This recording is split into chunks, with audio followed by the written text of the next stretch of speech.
And here we begin once again with more doing character fills on this incredibly long comic. Anyways, hello. If you come to watch, thank you for coming to watch. I'm going to try and make as much progress on this as I can this afternoon, because good grief, I still got so much of this comic left to do and not that much time to do it. So I'm going to try my best to make good progress, even though my wrist is definitely not cooperating so much, which is not super fun. And I've got tons of work to do this week too, so I'm kind of like, please wrist cooperate. I've got to draw so much stuff. I need to. Hello, thank you for coming. As I try and make a lot of progress. Just realized this guy's gonna be kind of a pain in the butt to fill in because he's got all these long, big, spiky limb things. Why did I design it that way? I mean, I know why, but also why did I design it that way? Anyways, thank you for coming. I hope your day is going well.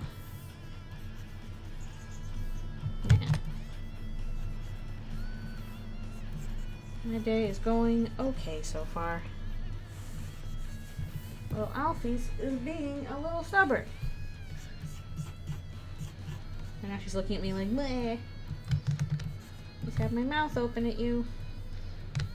Silly little lizard. He's not pooping when she's supposed to. I'll get it working one of these days.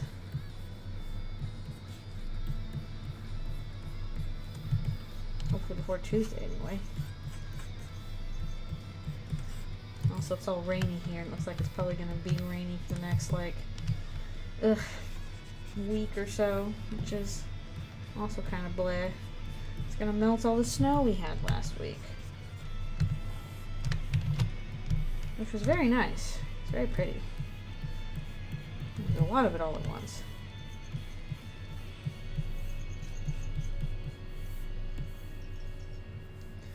But yeah, trying to make progress in this one. I've got most of the first part shaded out, so that's good, but I still need to add effects and a few other things and all the text and all that. And then the other parts I'm still also trying to make progress on. It'd be cool if I could get through all of the fills for this today, but I'm not sure if we can or not. I guess we'll find out.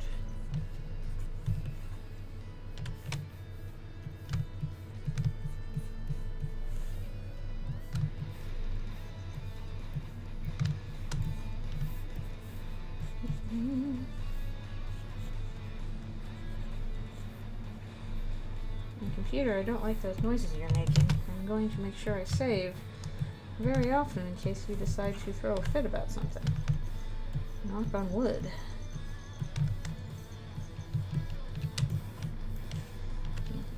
Versus what is this nonsense? It's absolute nonsense.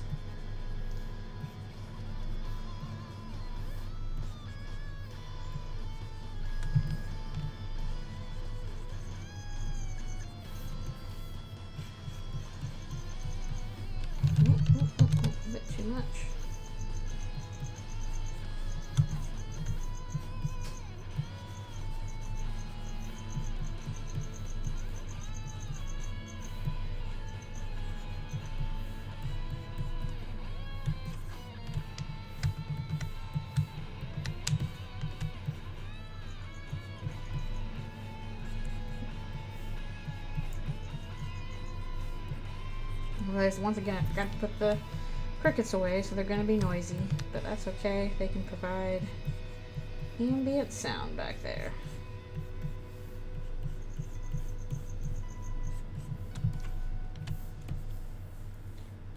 Chris, your outfit's too pointy. I know why it is this way, but I have to color around all these little pointy bits.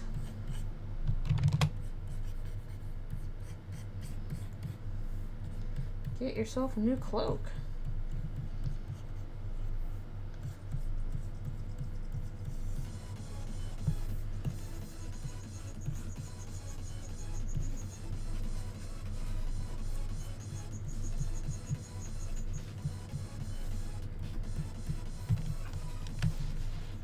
Probably should post some stuff to, I agree, it's already the 21st. Ah! I didn't even realize that was the day it was. Ooh, ugh. Ah, oof, ouch. My bones. My tasks. I have to do them.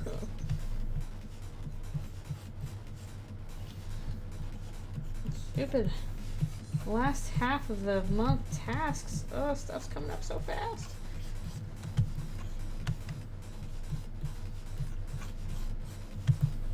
I know, it really does. Time passes by way too fast.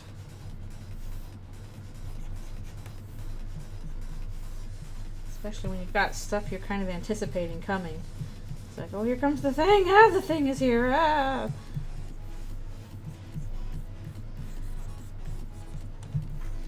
How did the thing get here so fast? Hello, thank you for coming. Yeah, Chris is like, oh great, the parasite talks. Of course it does. What else would it do? Of course, that's how it is.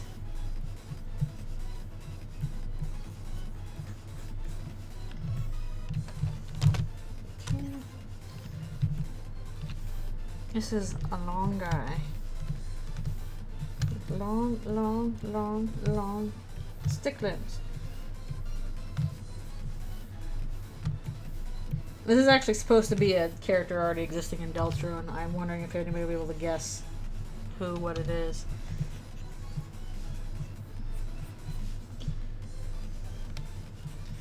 Hello, thank you for coming.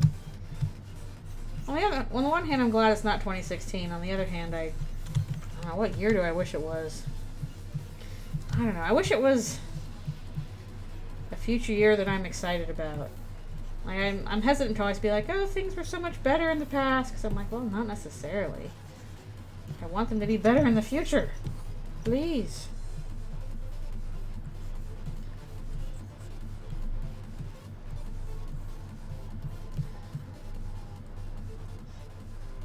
Yes, this is based on a certain character. 2 characters, actually. Wondering if you can guess who.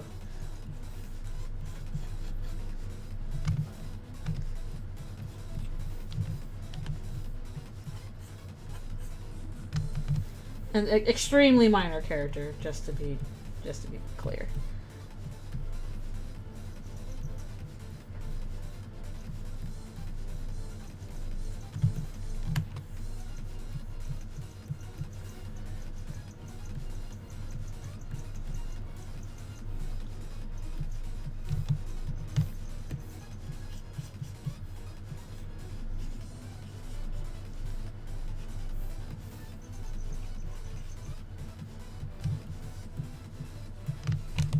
Saving often.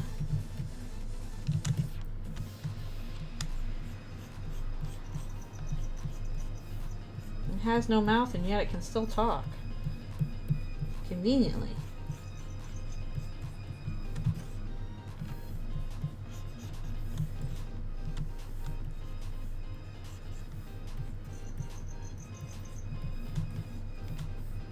What's going on down here? It's just a mess. It's a giant mess.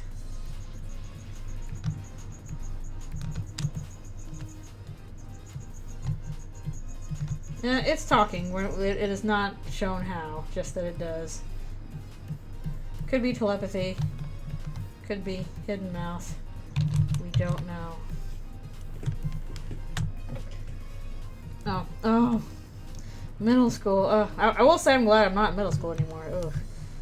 But I think everybody likes, the time when they were a kid, because, like, when you're a kid, it's like, oh, you're not worrying about everything going on, in the world or in the broader scheme of things. You're only worrying about stuff you need to worry about. And I think people get nostalgic for that feeling, not necessarily for, oh, times were better back then. It's like, well, times were better for you because you were a kid.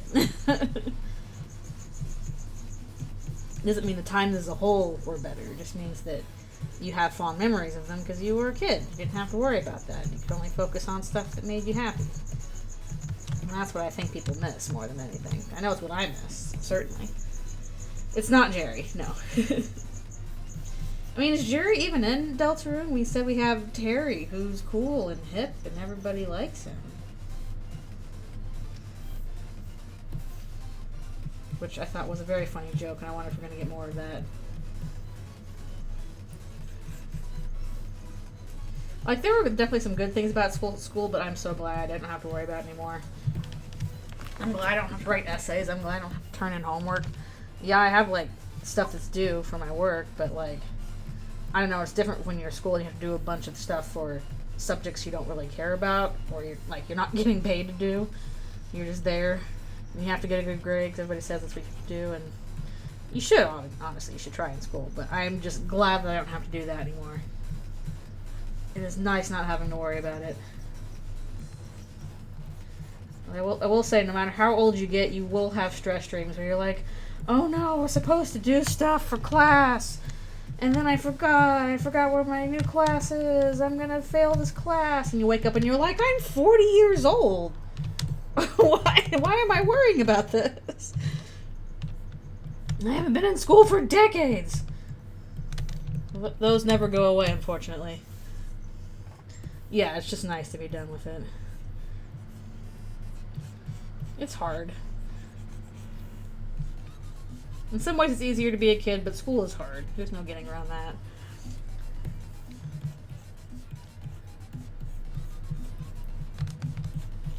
Yeah, no, I'm not kidding about school stress dreams are with you the rest of your life. There's no escaping them.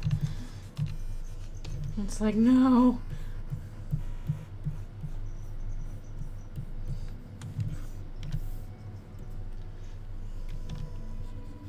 Unfortunately, just something about school just buries itself in your brain, so that even when you're older, that stress is still, like, there in some form or other.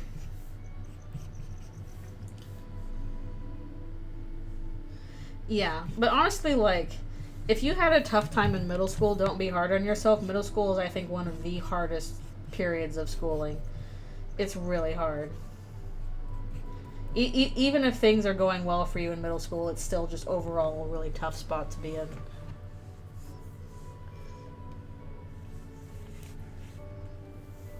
Exactly. Everything becomes the past eventually, so it's better to be like, well, I hope things are better in the future. If you're stuck always, being like, well, things are better in the past, then you're never going to be happy because the past is always behind you. It is gone. And there could definitely be happy things about the past. It's nice to remember the happy times and be like, that was a good time. But if you only think about what the good things that have happened in the past and you never think about, well, there could be good things in the future, you're going to be pretty miserable, and that's sucky. Something I have to tell myself a lot, honestly. Yeah. School is definitely hard no matter what if you have a learning disability. That's true. But I just think overall, like, the culture and stuff in middle school is really difficult because, like, you're still kind of considered a kid, but you're starting to move into expectations of older stuff, but you don't have any, like, freedoms as you would as an adult or a teenager. I did like my elementary school. My elementary school was overall pretty good, but I did well, like, in elementary school, and then once I got to middle school was when my grades started to, not be as good. No more perfect A's. Alphys, what are you doing? She is claws up on the glass, just staring up at me. Just staring. How about you try and poop or something, girl?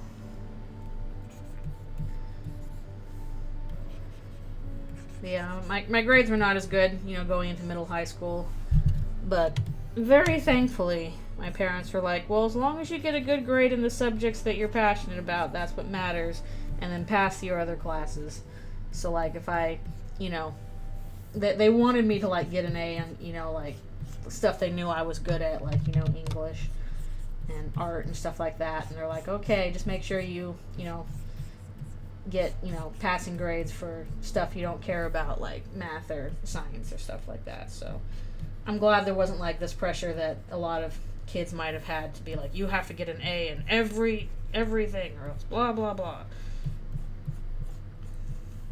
But I also had other advantages there, like trying to get into college was probably hard if you don't have all these perfect grades and whatever. Yeah, that's the thing, is like if you understand stuff easily when you're a little kid, then school seems easy, but once you get older and you can't understand stuff anymore and you have to actually study it and learn it, then it's like, oh, ouch, this is hard actually. And you may not have had that training to be like, okay, I don't understand this, I'm going to have to work to understand it. If everything just came easy to you, all of a sudden, like, it suddenly feels like you've gotten hit by this new unexpected thing you don't have as much training for. So that's hard.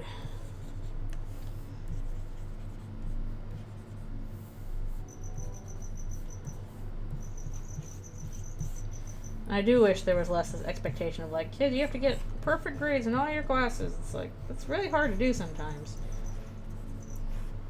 But it's kind of expected, especially if you're like, you have to go to college, so you gotta get perfect grades on these.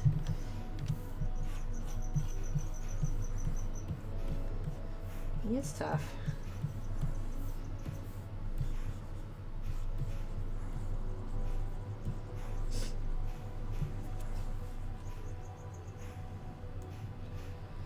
Yeah.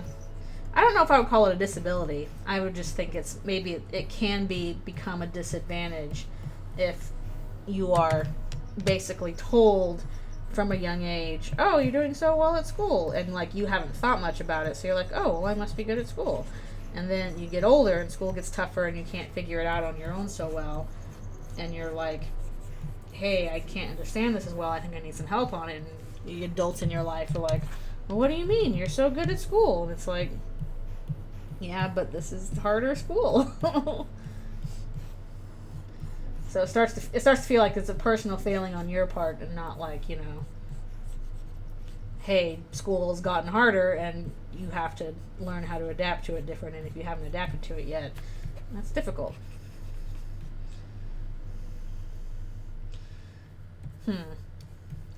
I mean, maybe so. I don't know. I think also it can kind of feel like a bit of a punishment when you're considered a gifted kid. Like when I was growing up in kindergarten, this was kindergarten, they separated us out into two groups, early birds and later gators. And later gators were basically kids that were considered, skilled or gifted or whatever. So we would have to stay in school longer, and they would give us homework. They would give, like, 5- and 6-year-olds homework. Like, big, thick packets of it. And there was stuff like, little coloring things and worksheets. Like, not, you don't have to write an essay or anything at 5. But it was work we had to do at that age. And it kind of sucked. Why were they doing that to kindergartners? I don't think you should give a kindergartner homework, personally speaking. I don't think that should be how it goes.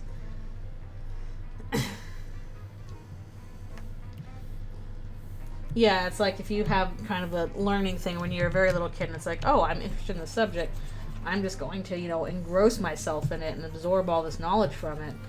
Well, that works out great until you get to a subject you don't care about, but you still have to do well in. And then it's like, well, what are you going to do then? All right, on to the next page.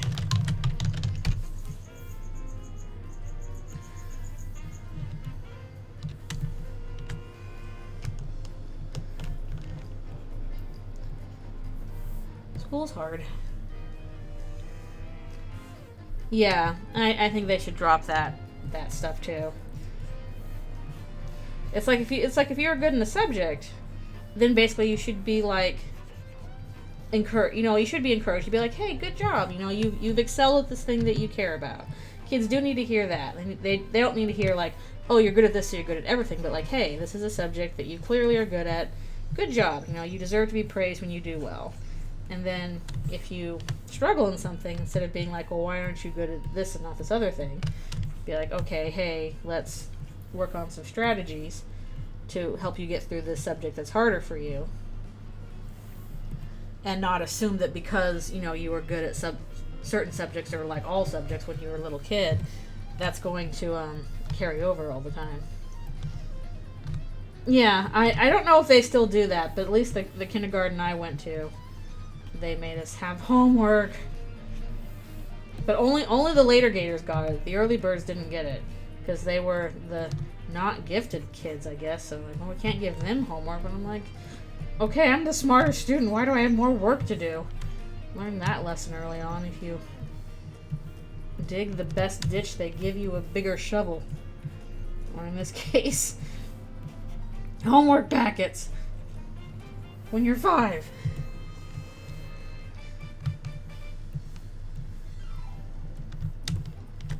And then it's a miracle that I passed my last math class in high school, and I never took math again.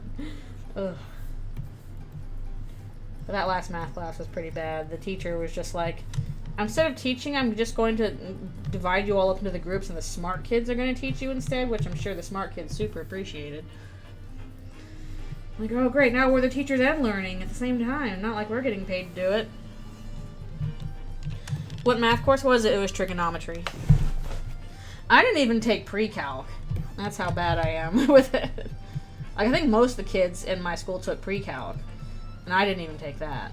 Or calculus. I think calculus was available too. But the last one I took was trigonometry. I believe, or was it?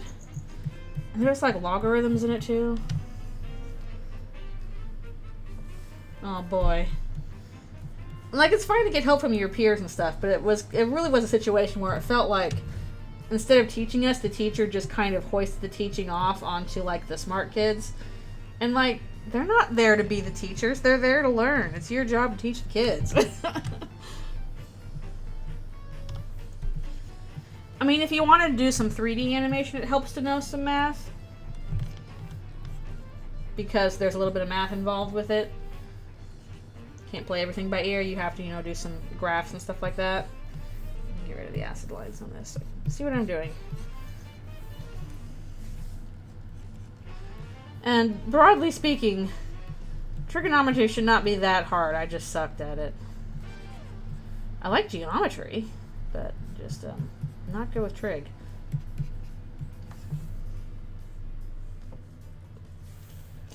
Yeah, like if you're doing any kind of simulation program, like light, textures, effects like water, cloth, hair, that kind of stuff, you do need to know math, because that involves math. Reasons why people who can write, you know, effects programs for like hair and cloths and will never be out of business. Never be out of work, because that stuff's hard to do. And it's pretty thankless. Statistics probably also a useful thing to know. I never took statistics growing up, but I'm pretty sure that would be useful math to know. But yeah, math's hard. At least it's hard for me. For some people, it's not hard. And for them, the writing part's hard. I'm like, no, I can write and read okay, but it is hard for me to math. Probably the reason why I haven't really learned coding at all. I've tried. I've really tried, and every time I sit down and try and do it, it just goes in one ear and out the other.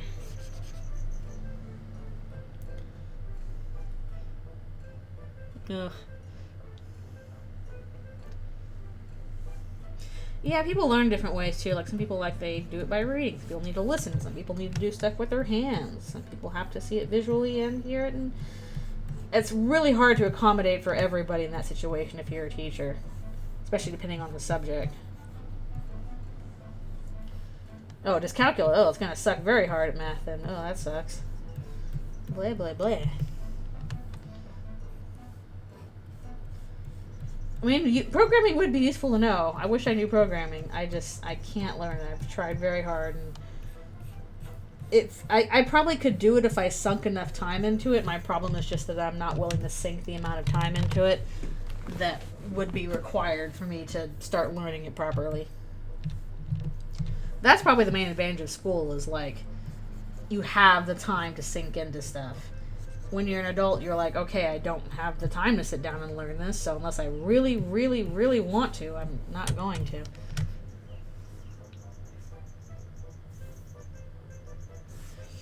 Yeah, biology, that's a good science stuff. My high school biology was pretty cool in hindsight. I complained about it at the time.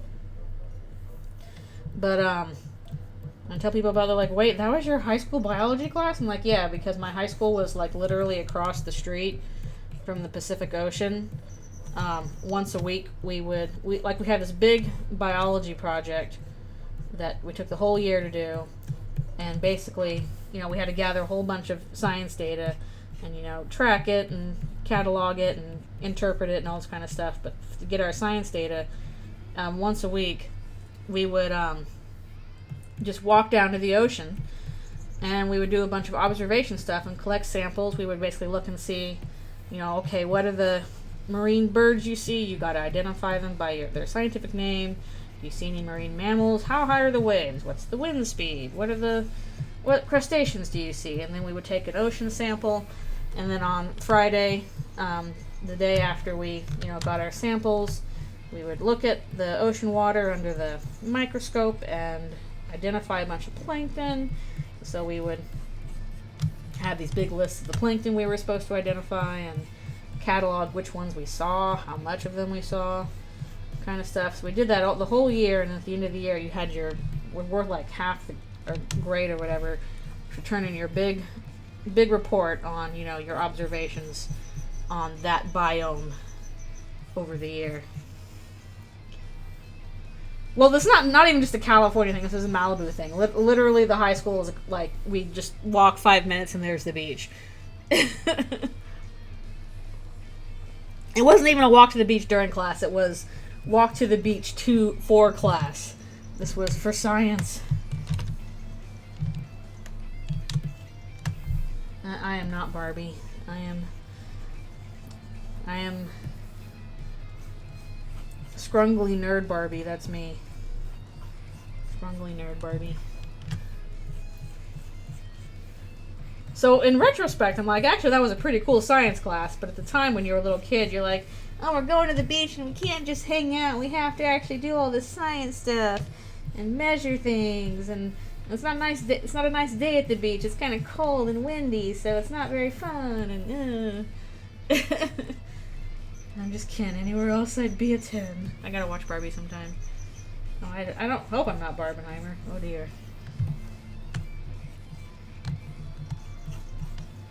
This was the same high school biology class. I would just draw stuff all the time on my notes, and I drew our biology teacher as a walrus because he looked exactly like a walrus. I'm not kidding. He just looked like a walrus without the tusks. And so, of course, I drew him as a walrus, and he really liked that.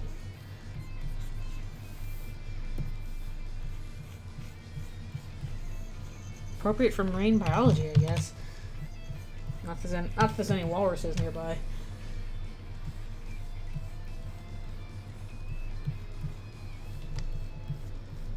He liked my drawing of, evolutionary environment pressure by showing, here's the tall giraffe with the long neck being able to reach the, leaves the top of the tree, and it's going to pass on its genes. And here's the drawing of the short-necked giraffe that will not survive and is being eaten by hyenas because it didn't reach the thing.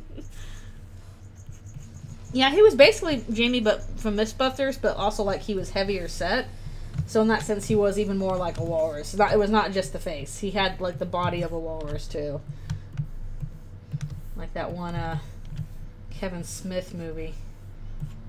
That was a horror movie, but also kind of funny, I guess. I don't know. I've never seen it. The one where the guy gets turned into a walrus. Probably gonna stop soon for my break. Even Joe Osment was in that movie, I think. sorry, you were in the Walrus movie? Did they not do Mythbusters anymore? Is that not a thing? For some reason I thought that was one of those shows that like they would just pass on to different hosts and would keep going forever.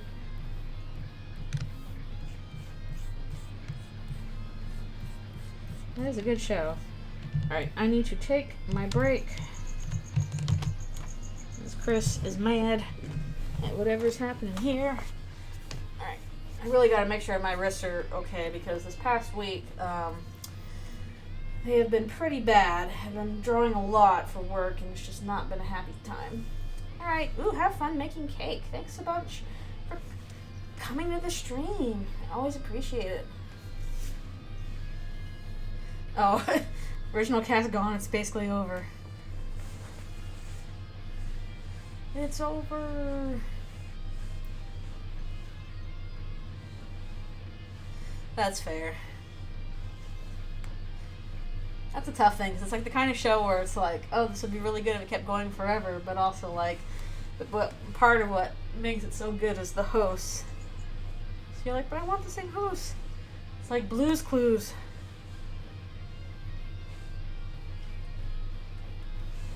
Wait, has anybody done a crossover between Bluey and Blue's Clues? Feels like that should happen.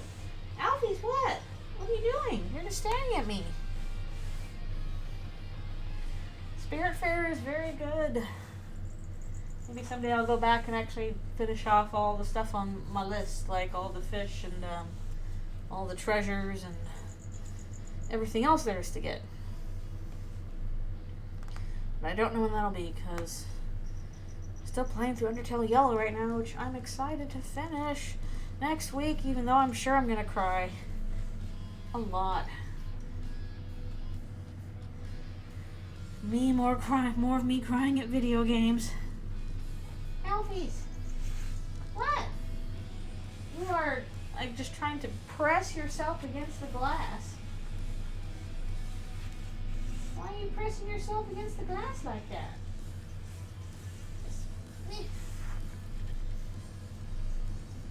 Staring so hard at me with your big eyes.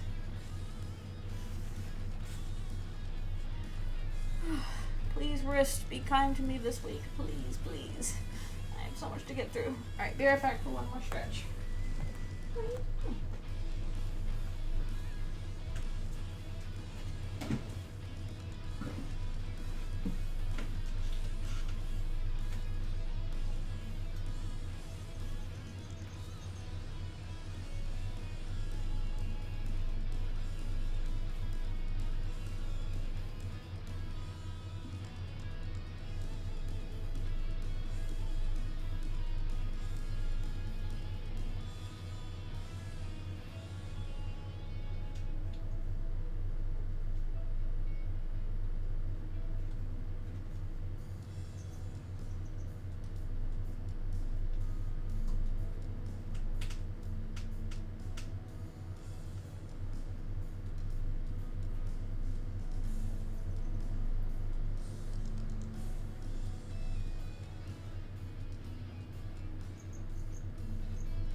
Return. You are still staring at me, little girl. Okay.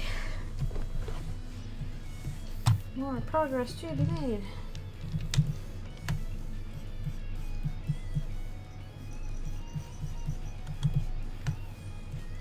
I need to share a picture of her I took earlier where she was just kind of splattered across my little Alfie's plush. And she's like, no, I am the one true Alphys. I will dominate this imposter by sitting on it.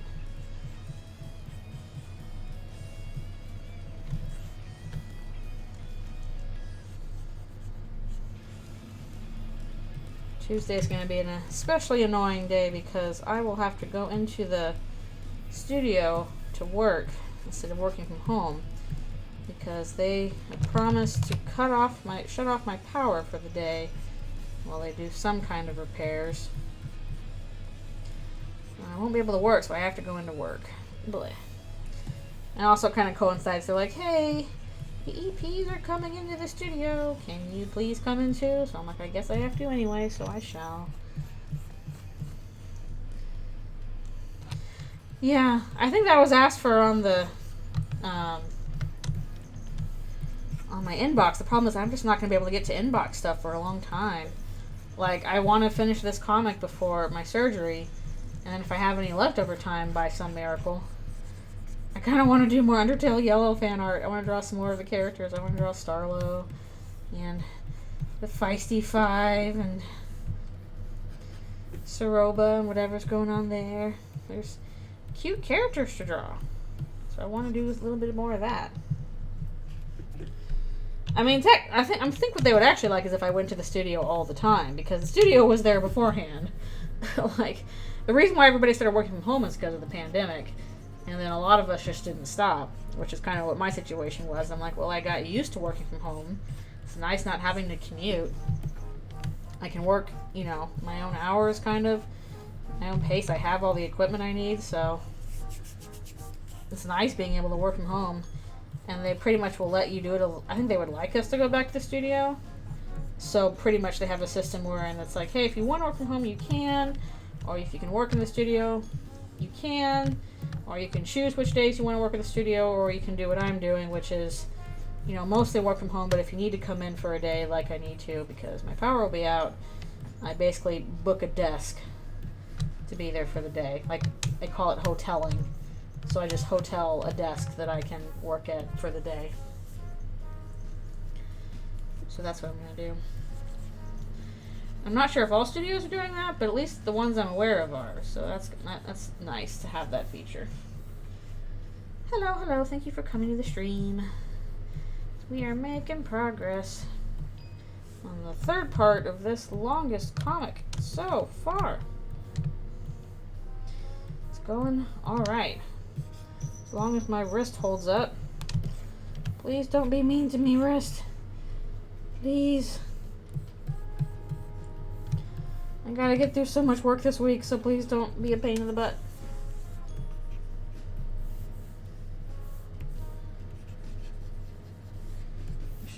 No, I should probably keep that line on. If I can manage to keep up the same pace for work that I did last week, then I'll be in very good shape. So I'm going to try and do that. But it depends.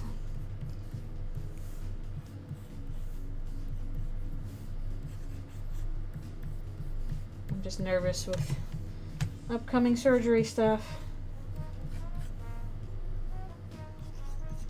I'm sure it'll be fine, but I'm like, I'm nervous. What day is my surgery? It's the 2nd, so not this coming Friday, but the Friday after it, so in a little less than 2 weeks. I use Photoshop because that's what I'm used to using. Like, I've been using this since, like, Photoshop version 4. Like, before Adobe even bought it that long. So I'm just super used to it at this point, and I pay the stupid fees for it, even though it's annoying, and then write it off of my taxes, because you can do that. But I know a lot of artists use, like, other programs like Krita or Procreate and stuff like that. There's good options out there now. I just keep using Photoshop because I'm used to it, and I'm fine paying for the subscription for it. I just write it off. And it's got all my brushes and my workflow, and I'm just used to it. I probably could switch to, like, you know, Paint Shop Pro or whatever it is, one of the other good programs around there. But it would just take time, and I don't want to do that. No, I remember version 4. I'm that old. Yeah, it's soon. It's coming up. Angry Chris. Anger.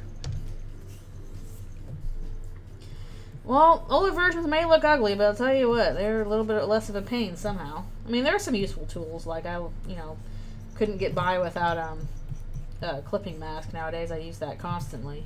Smart Object's pretty nice. But at least they didn't have these crappy business practices back then. Well, maybe they did, and I just wasn't aware. I think Photoshop is industry standard for a couple of things, not just for art, but for photography. I think it was primarily supposed to be used for. Now we'll conjunction with all the other Adobe Suite stuff. Hate all their AI ads on it, though. It's so annoying. Yeah, it's a subscription model. I used to have free copies, but they ran out, and I was like, oh, fine, I'll pay for it. Hate. Oh, huh. Oh, that's funny. I have not played Jak and Daxter, so I would not know.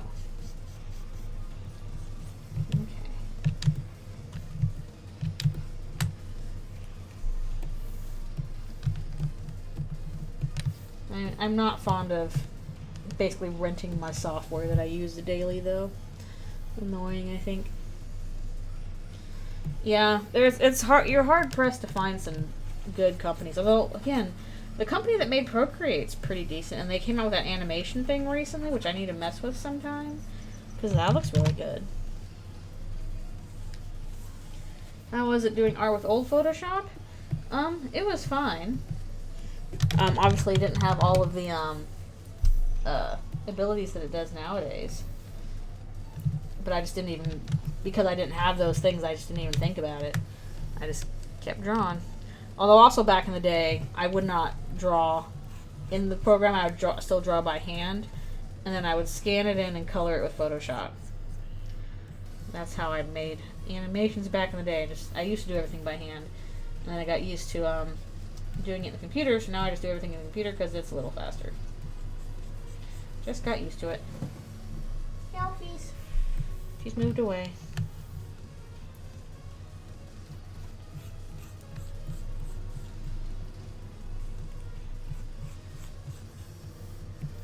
I cannot believe I did that animation the way I did in high school, where it's like, I'm going to animate everything on paper and then scan it in or Photoshop it or whatever.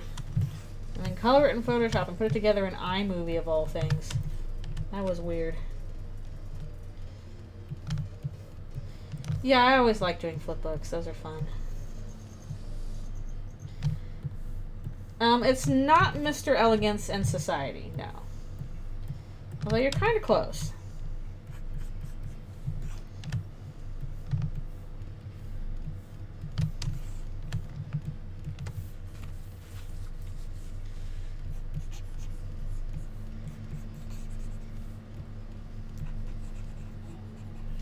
And I think people have very nice animation tools nowadays. They're pretty fortunate in that sense, I think. There are some good things out there for people who want to animate. It makes it much easier than what I was doing when I was a wee baby. So I'm glad younger artists have those tools.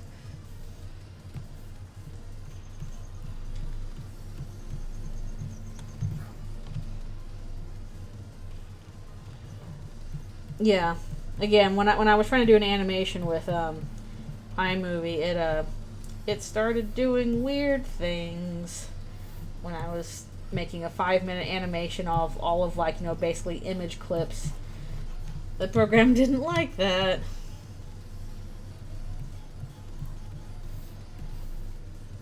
Yeah, Mr. Elegance does have those weird noodly arms. Yep. Oh, we didn't have YouTube back when I did my animation then. There was no YouTube. Believe it or not.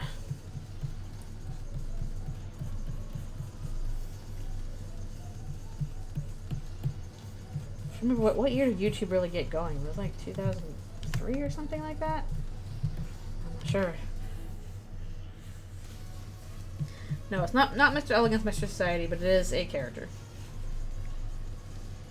How did I animate without video essays in the background? I listened to CDs on my CD player. That's what I did. In other words, I don't know how I got by without video essays in the background. Yeah, mostly I listen to CDs on my big, chunky boom box. Yes, it is a darkener. There's a lot of darkener NPCs.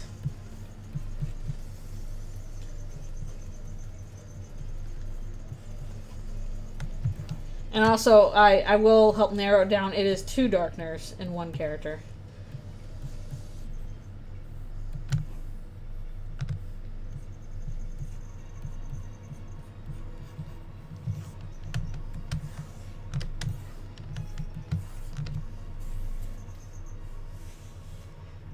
Yeah. I used to do stop motion and movies too when I was younger. We had our little DV camcorder. We'd get all of our toys and basically do like little movies, you know, Littlest Pet Shop style, moving them around. Stop motion.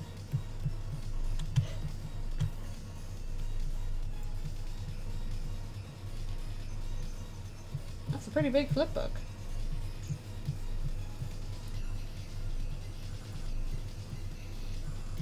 Flip books are very fun to do, so I'm glad that you can still do those if you want to. Actually, I just got a pad of paper. I could probably do a flip book on it if I wanted to. Just don't know what I would do with it. I think of something to do.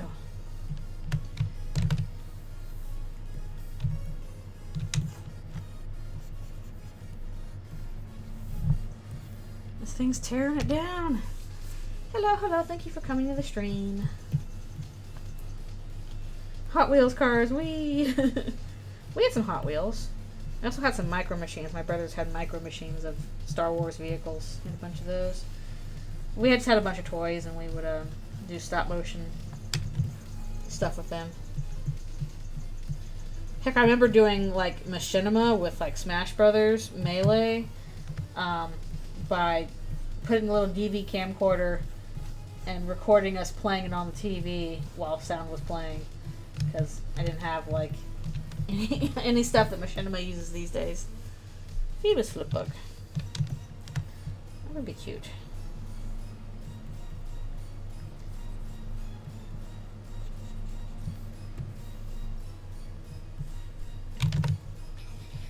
Sure, keep saving.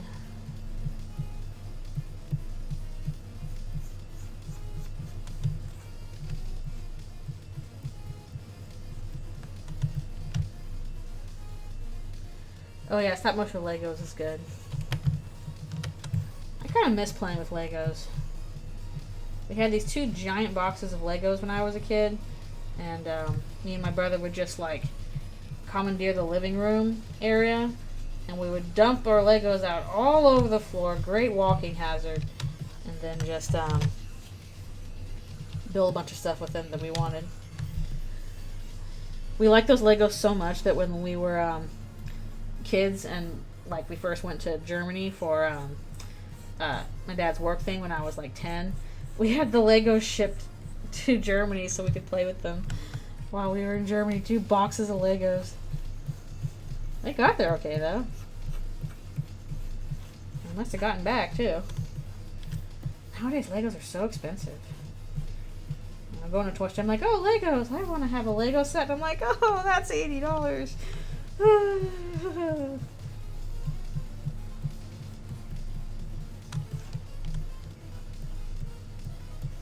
feels like it had to be the kind of thing that, you know, you put together and then you never touch again. Like in the Lego movie, they warned you about that. Nice. Legos are good. They're high quality stuff. There's a reason they've endured this long.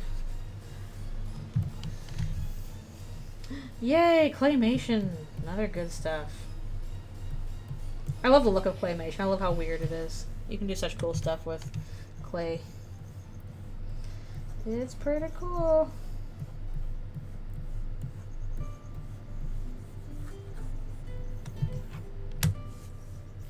Gumby cartoons were weird though. They're weird.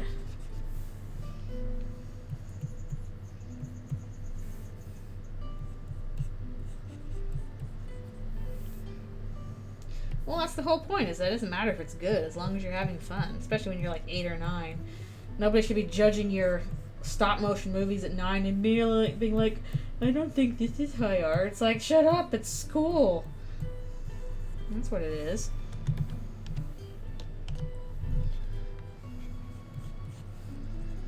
Let kids have fun making things with their toys. No wrong way to play with it, unless it's like throw it at people and hurt them kind of way.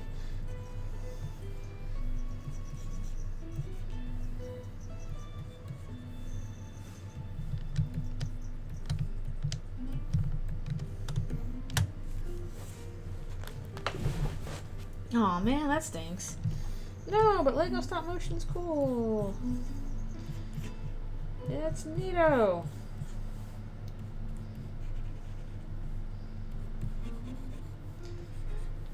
And heck, now you can see it on the dang big screen with, you know, Lego Batman and all that stuff. So clearly some people think Lego stop motion is cool, in fact. So they're just wrong. You're just wrong.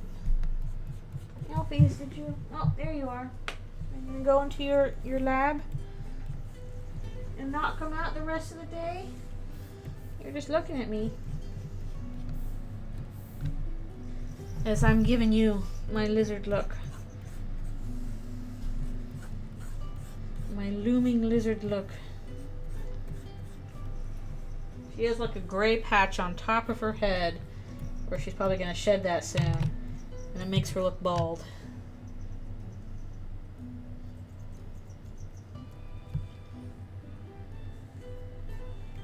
Oh, that's cute. I didn't really have toy guns growing up, but we did have, you know, super soakers. Those were pretty fun. Or Nerf guns, but I think mostly we had super soakers.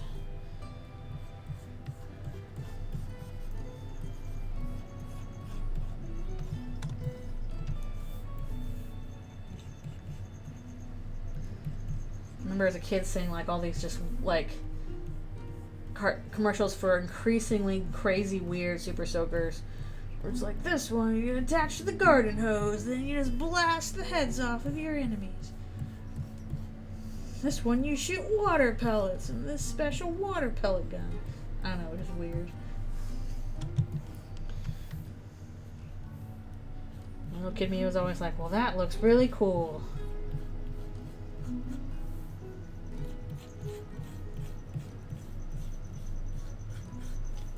Okay.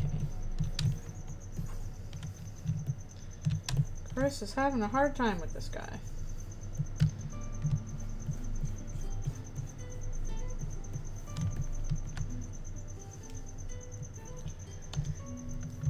Yeah, I'm not sure how often they do that anymore.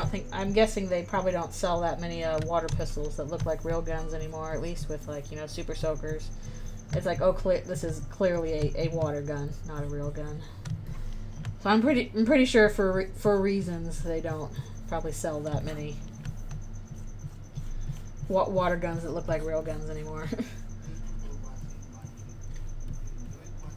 Maybe they do and I'm just not aware, but it's my guess.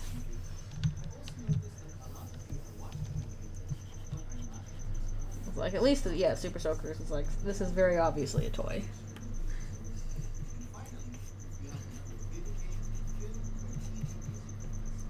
Also, when I was younger, laser tag was a big thing. And they used to be like, oh, we're gonna go do laser tag and it'll be really cool. I think I had one good time with it.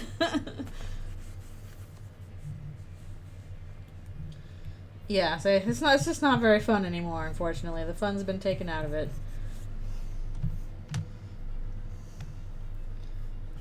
James Bond pistol. I'm so not up to date with whatever gadgets or weapons James Bond uses anymore. I can't even remember the last time I saw a James Bond movie.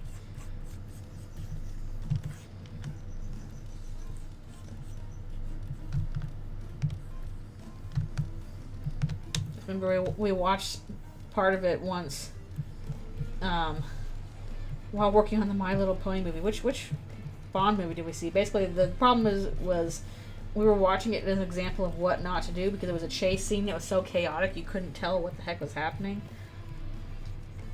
where anybody was located at any given time. It was fun to draw Chris with big cape.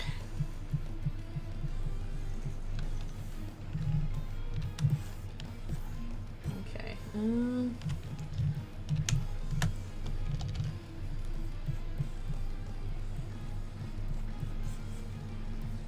Chris being like, okay, so what's the thing they always say in the animes where, you know, oh, I'm gonna cut you in half, or you're already dead, haha, because I've already killed you just by sheathing the sword. It's not Oni-chan. That's not what it is.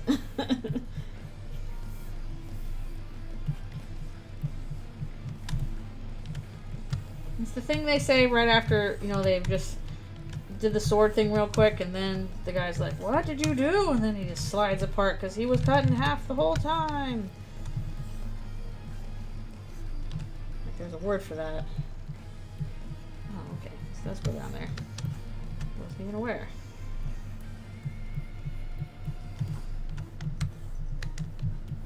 Like, I'm pretty sure it's just a phrase that means, oh, you're already dead or something, but I can't remember the actual Japanese for it.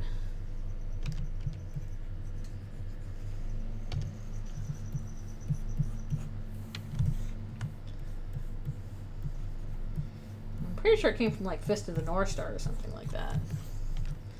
If I remember correctly, but I'm not sure.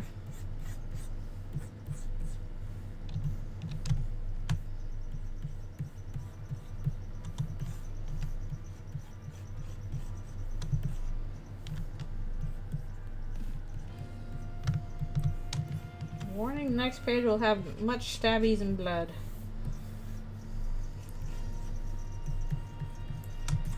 Much stabbing, much blood. All over the place.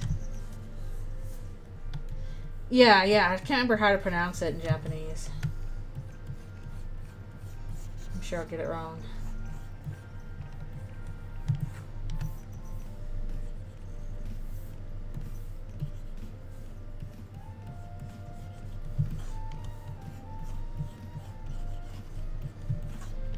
Anime is real.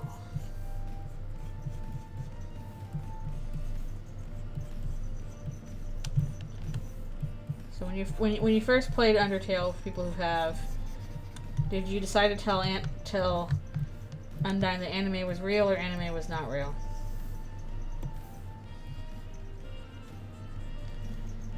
Did you tell her anime was real? Okay. We'll fill in all that. It's gonna take a bit. Real. Nice. I'm pretty sure I did too. Also, hello. Thank you for coming.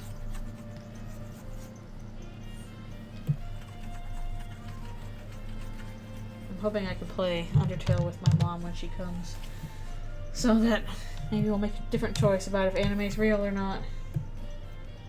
Oh shit, we got the lines all over the place here. I have the acid lines on a separate layer. This is going to be confusing. Alright, we'll do our best. I'm going to have to go back in with like separate base layer for the acid stuff. That's true. Maybe in Undertale world, there are, you know, giant flowery swordsmen. You don't know there's not. Anything is possible.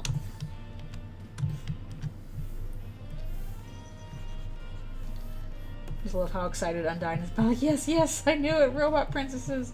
It's all true.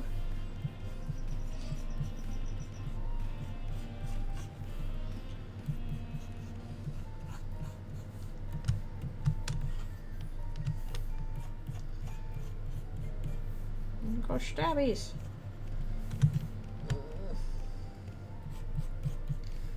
This page is gonna be a giant pain in the butt to color. I can already tell that much. Stuff splashing everywhere.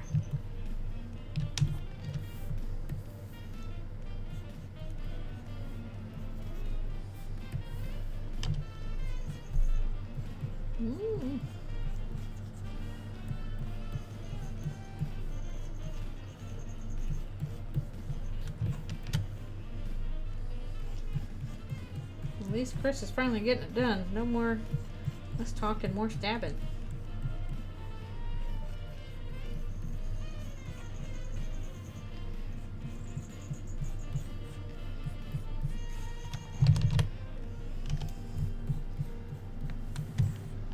find it interesting how often people, in regards to MTR, are like, well, we have to invent a magic system now for humans too. We gotta do that. And I'm like, is that necessary? Mm-hmm. Mm-hmm. Mm-hmm. Okay. I'll just I'll have to go over this later.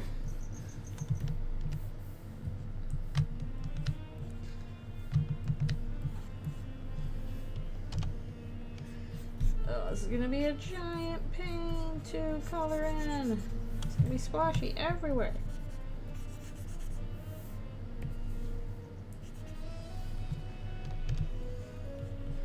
And yet we will still do it.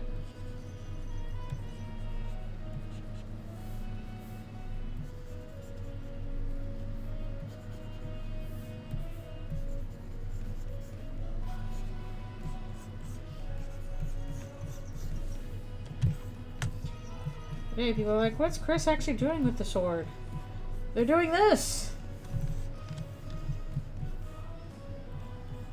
They're going stabbity. I gotta stop soon for another wrist break.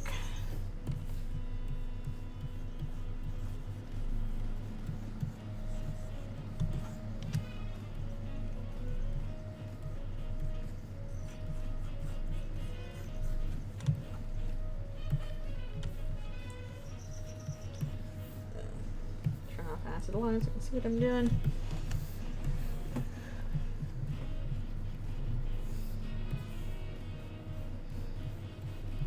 Action pack scene. Actually. Okay, that's fine then.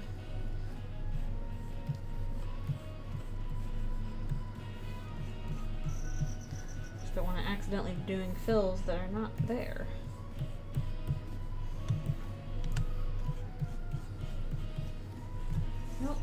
You're still out. I thought you would have gone into your lab by now. But you're just sitting out there and you're looking. Are you watching me draw? Or are you just kind of staring? What are you doing? So how did Chris get all the way up there? Reasons.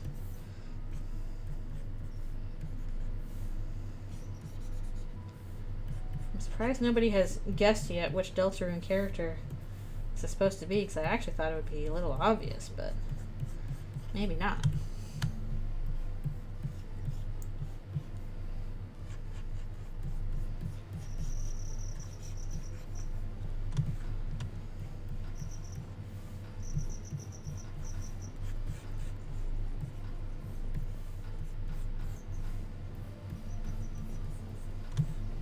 A very minor character, but does have a distinct design. I know I've drawn him before. And I've drawn most characters at least once because of paper trail, so I guess that doesn't help.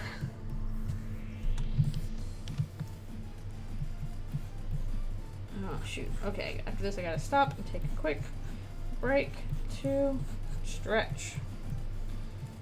This is stretching time.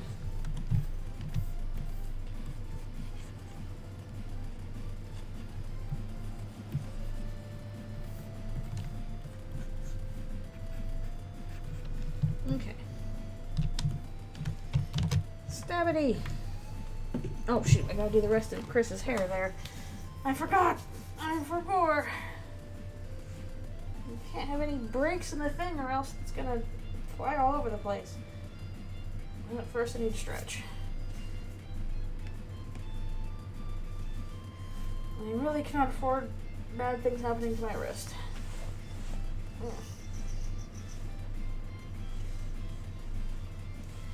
Alfie's out. There she goes. Now her tail's just sticking out of her hide.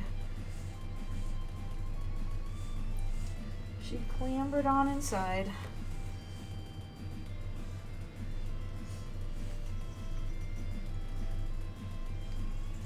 She makes like almost no noise when she walks places. It's kind of crazy. You'd think she would with all her claws, but no. She tromps along.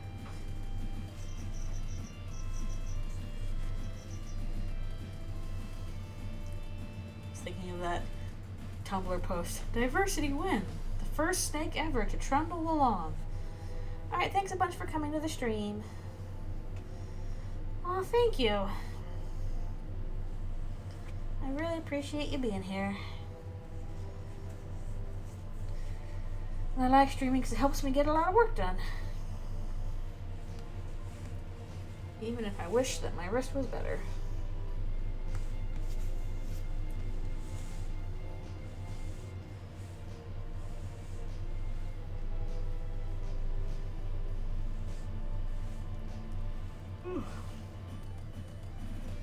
Stretch.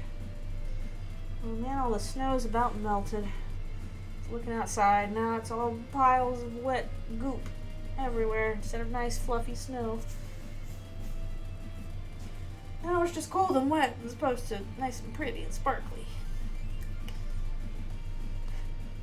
It's probably going to be just cold and wet now. Alright, be right back for one more stretch.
I'm returning. Who did you find in Spirit Fair recently? Was it Astrid? My guess is that it's Astrid. Who did you find? She is my favorite, or one of my favorites. Oh, you found Jackie's residence. Okay. Jackie is also very good.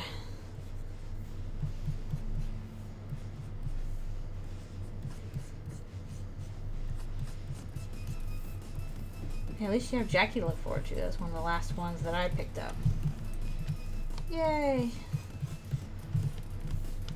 I love Astrid. Geo, I'm like, why are you so bad to Astrid? Stop being a jerk. Oh boy. This is gonna be such a giant mess to... keep saying it's gonna be a giant mess to mess with. Chris, you're splattering parasite guts everywhere. Can't you do this cleanly? The answer is no, of course, but you know.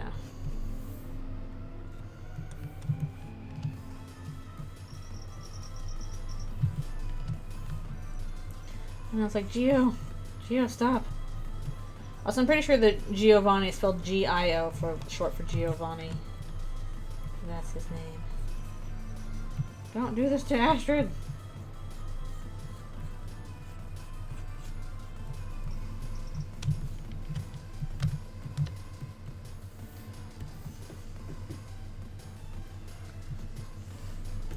Are you gonna try and do all the stuff that Elaine asks for too, because that was a tough situation. She was less nice.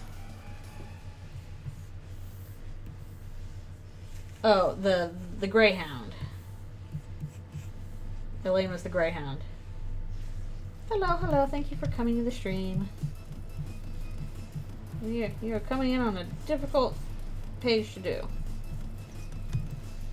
Oh, you're not there yet, okay.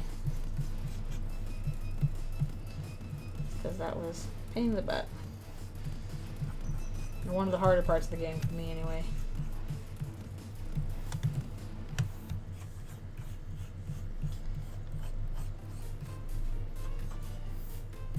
Oh, good grief, this is a mess. Chris, you're making a mess. Ooh, Mickey and Bruce. They're also a little hard to take care of, unfortunately.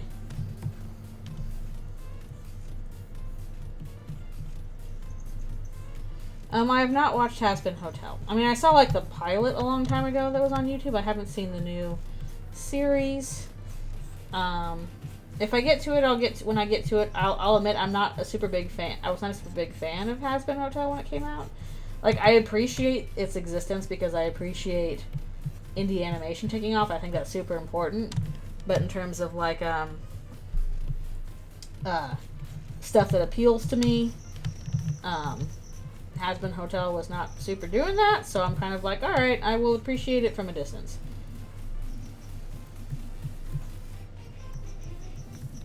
So, I'll get to it at some point, but I don't know when, admittedly. Oh, Stark, Mickey, and Bruce. Yeah, I'm sure the soundtrack's good. But I should also check out Hell of a Boss, too. Yeah, it's very crass. And for some people, that's like, okay, you know, that's what makes it fun. For me, it's kind of like, okay. Again, I appreciate its existence, just not to my personal liking. Which is fine. Not everything needs to be.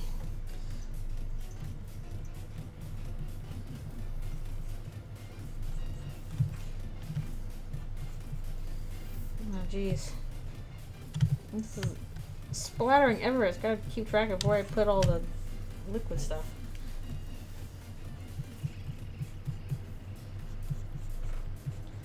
Hopefully this will look cool when it's done, but goodness gracious.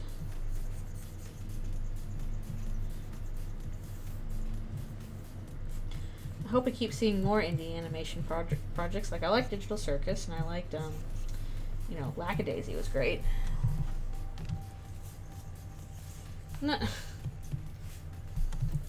Not all content is for you. That's fine and normal. If all content was for everybody, it wouldn't be very good.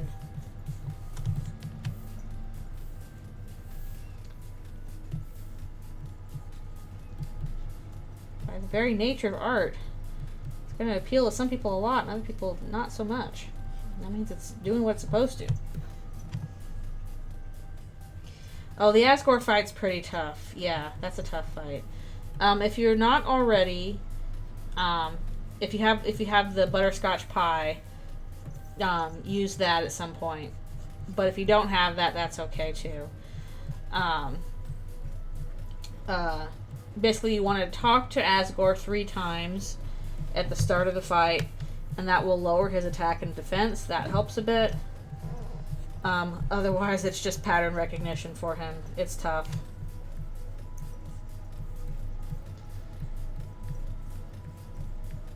I'm trying to remember what would be the best weapon for that. It kind of depends on your style. I know a lot of people just use, you know, the dull knife or whatever you get in the present sort of thing.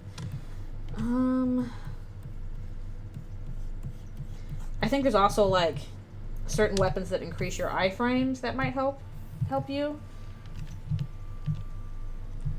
Oh, good grief. What are these lines I got going here? I don't know which ones are the acid lines and which ones are the parasite lines.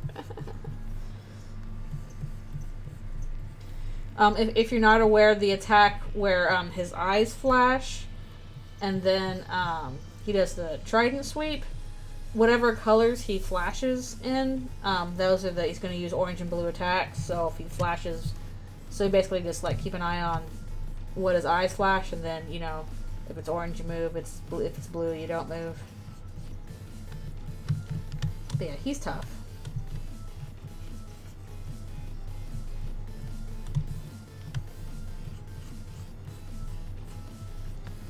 He's tricky.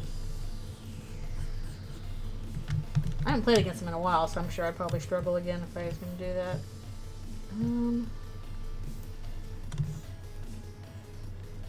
Jeez, okay, where did I put the lines on this? No lines there.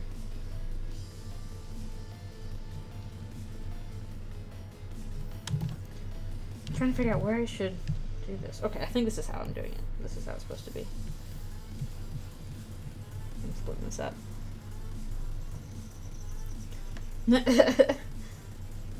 Oh, I'm super duper a nerd. Probably don't even realize how much of a nerd I am until I was like talk to somebody who's like a casual fan. They'd be like, "Oh yeah, you know, blah blah blah blah." I'd be like, "What are you talking about?" And I'm like, "Don't you know that?"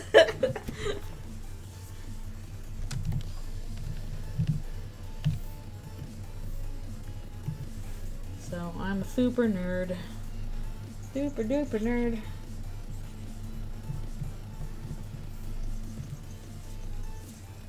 No, it's fine to be nerdy about things. Passion is good.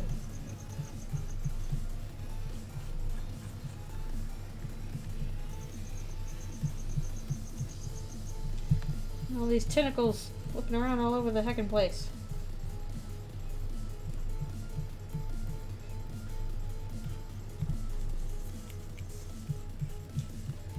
Let's see. I'm not sure about any other Asgore tips. Also, honestly, if you're really struggling, no harm in going back and getting the Timmy armor.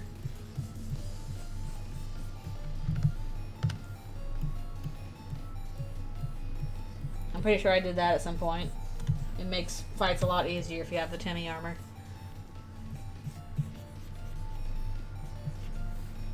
You just gotta pick whatever weird money grinding activity you want to do.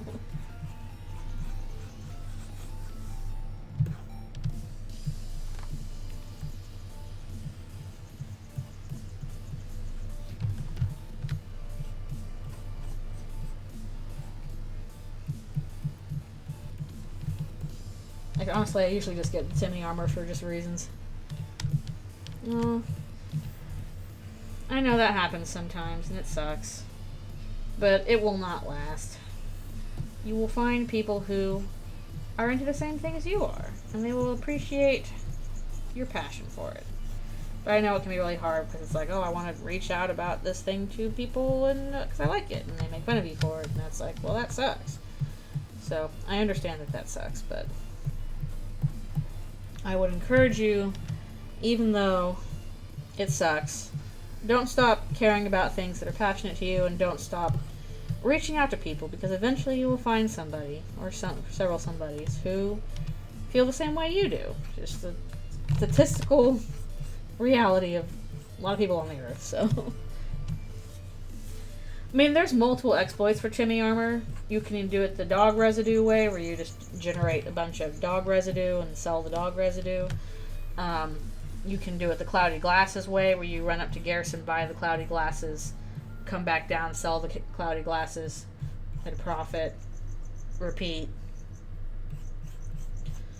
It depends on what you prefer. I think I did the cloudy glasses route, just because, like, dog residue, you only get, like, 2 or 3 gil per of that, whereas the cloudy glasses is like a 20 gold profit every time.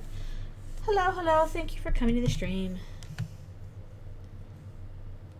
Well, that's not good. That is a pretty asshole move, actually, for somebody to steal something. That is not okay. Hope you got it back.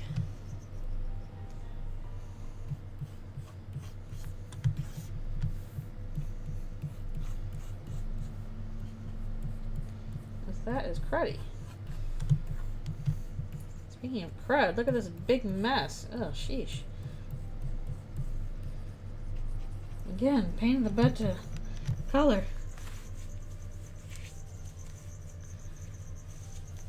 Yeah, that helps too. Sometimes you won't necessarily share your interest with everybody, but if you find people that just like, hey, I like hanging around you, then it's like, even if you don't share interests, then you're like, hey, but I still appreciate talking to you about our different interests. Like, I have friends from college where, you know, we kind of started out with the same interests, and then our interests diverged as we got older. But because we're still friends, we can like talk to each other about different interests, or, you know, things we do have in common, and it's all good.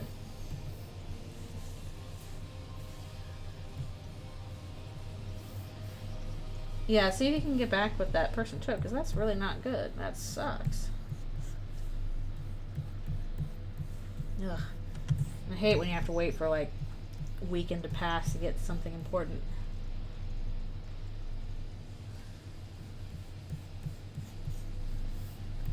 Okay.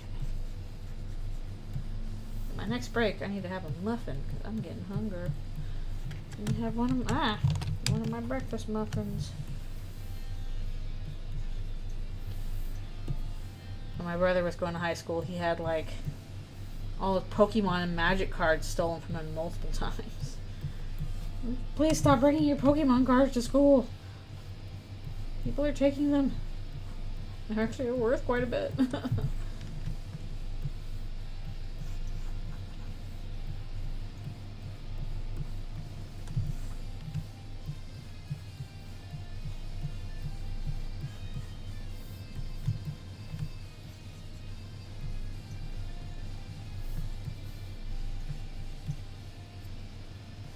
Oh, that sucks. It sucks to lose stuff at school. Either because you lost it or because, like, you know, somebody took it, which I'm pretty sure has happened to me as well. But yeah, see if it's possible to get it back, especially since it's important. I hope your dad things go okay with your father as well. It's really hard. I'm still baffled by the puzzle that got stolen out of my apartment. The finished puzzle. How did that happen? Weirdest thing in the world.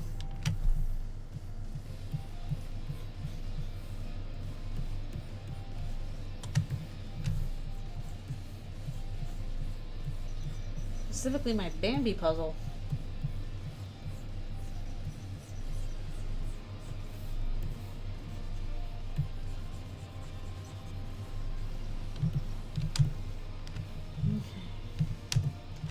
Chris, you slayed the beast. There's just muck everywhere.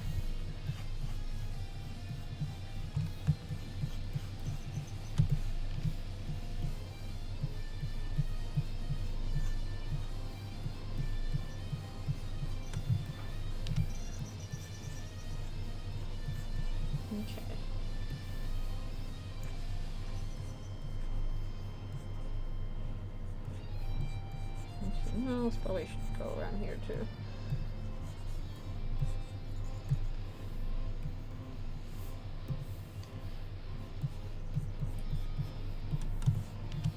Giant mess.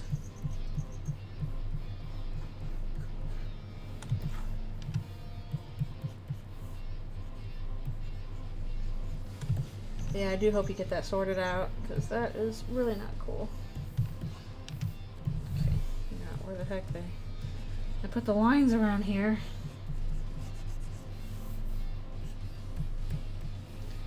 I can't find them.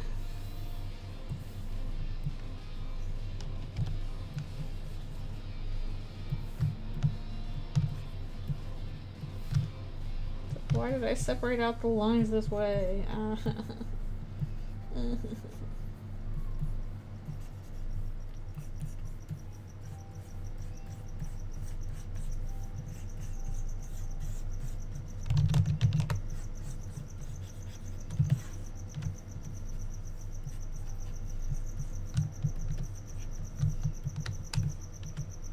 Okay, I think we're about done with this page. Let's see. Yes, finally. Oh wait, no. A little bit more. Less. Yeah, we gotta get a bit more flaily stuff over here.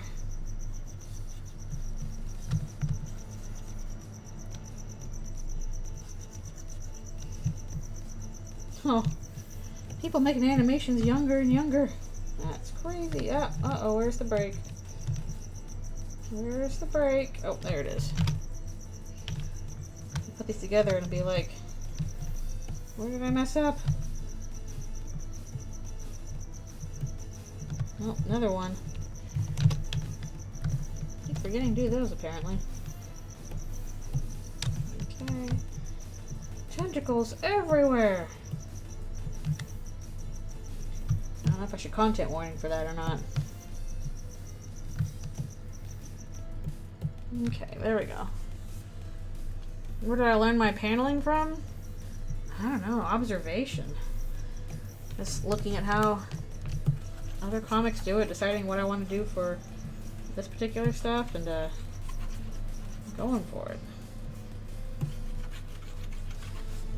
Big fight page, whee!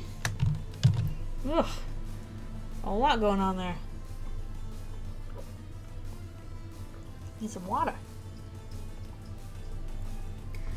Okay, let's see. Next page. We have a character roughs all on. Oh well. Oh, wait. Well, what? Yeah. Okay. Supplies, special ones. Make sure these are correct. There we go.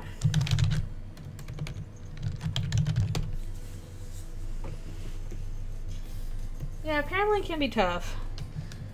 If you need a good book to read, I would recommend the book Understanding Comics by Scott McCloud. I'm pretty sure there's a chapter in there on how to think about panels, what it means to do paneling, and like basically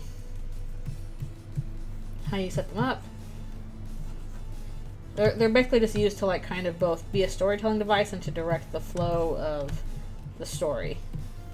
So you just want to make sure they're not too confusing, and that they flow well. Yeah, I just recommend if you're making any kind of comics, look up the book Understanding Comics by Scott McCloud. It's a good book.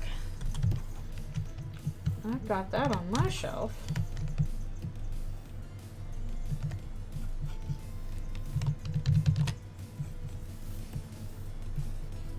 It's like both an explanation book and a comic book, so it's all of those together.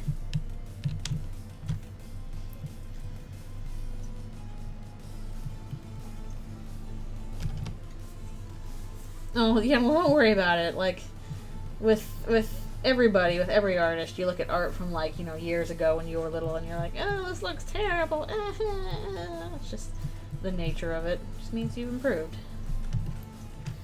When I was little, I drew lots and lots and lots of comics, but they were all, like, gag strips, so they didn't have fancy paneling. They were just, like, you know, 4 or 6 square panels, and that was that, because most of my exposure to comics, like with most people, was, you know, newspaper gag comics, which don't tend to have fancy paneling. Like, I had a few comic books, but I saw the newspaper ones a lot more often. So that was what my first comics had, was just very basic square panels, nothing exciting.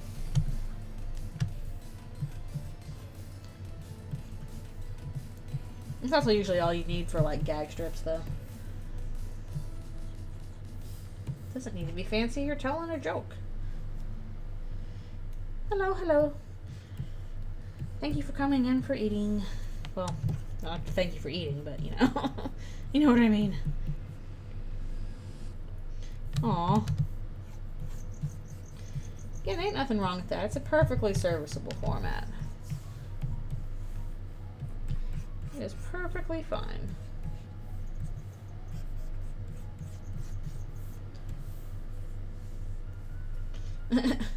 Team Skull member drama. You stole my Pokemon, but they're thieves. They can take the Pokemon.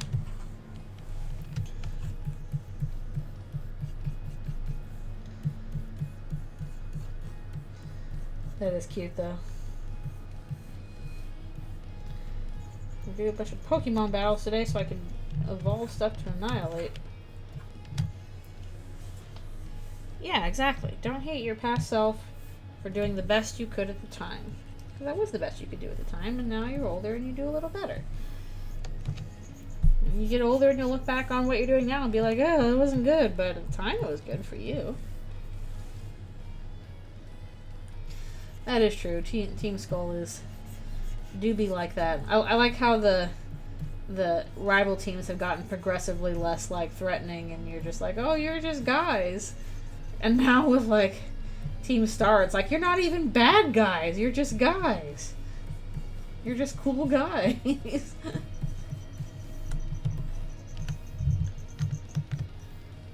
Silhouette will fill in later. Chris got game overed.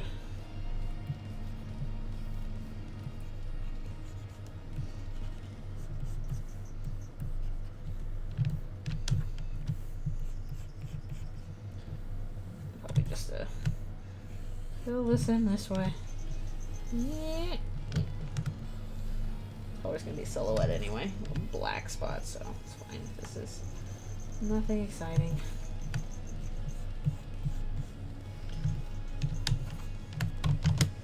Okay. It's Rosie. He gets to be cool for a little bit. It's a big scary claw.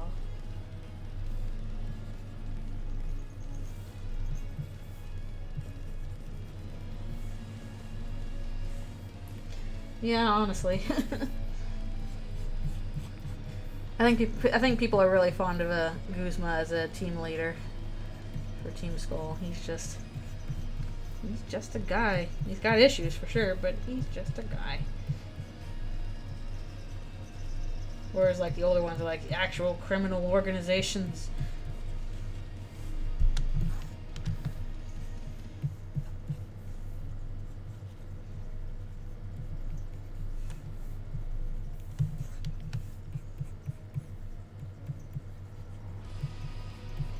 Yeah, I kind of wonder if they will go back to like Pokemon teams where like they're like actually threatening, because so far they seem to be getting less and less bad and threatening each time, and now again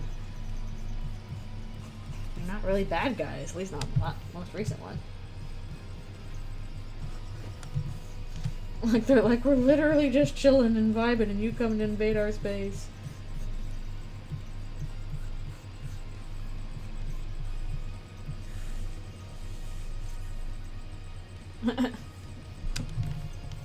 Isn't Lycanroc bipedal anyway? Or is that just the day form? I thought the night form was also bipedal. Pretty sure it is. No, why'd you throw Guzma out a window? No. That's always fun stuff to do in childhood, though. Okay.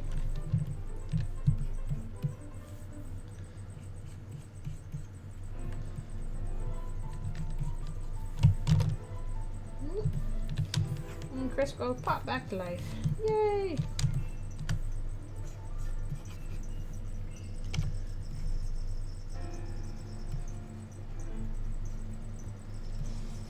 Got that handy get out of death free card.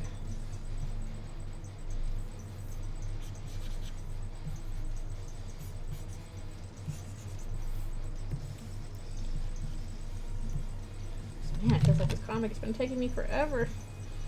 Oy. I hope I've been working pretty hard at work too, so I don't have as much time to get to this, but we're doing our best.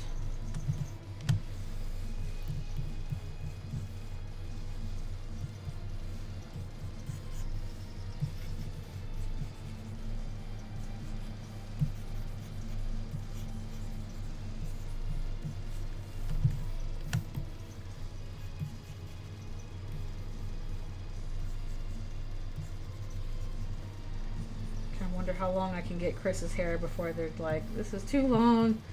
You now must cut it somehow.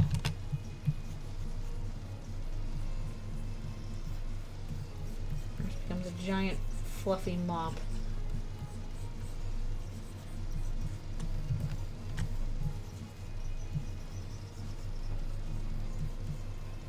Giant fluff mop.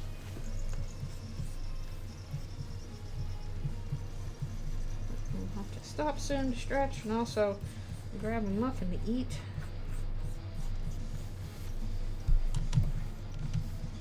I am hungry.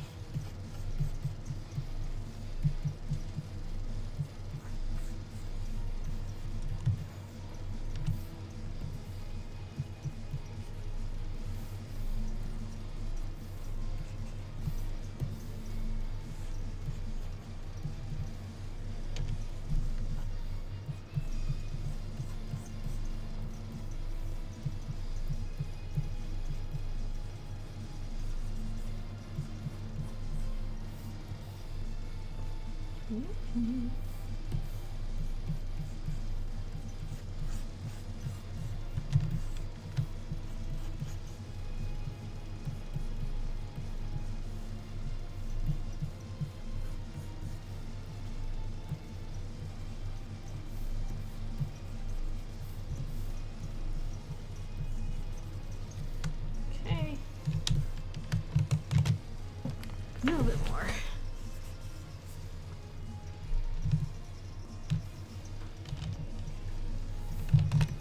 Chris had success.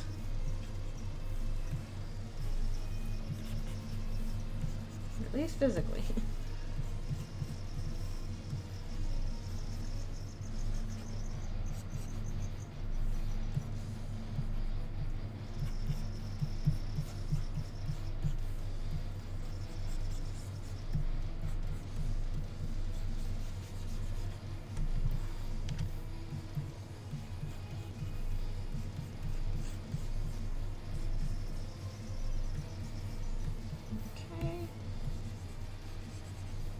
About time to take the break again and stretch.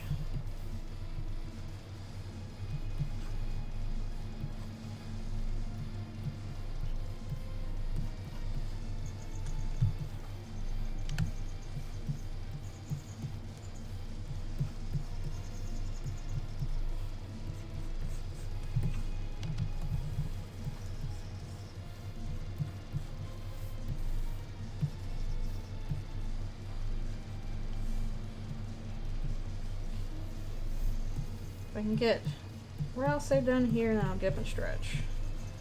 And get my muffin. The muffins are necessary for drawing. It's true.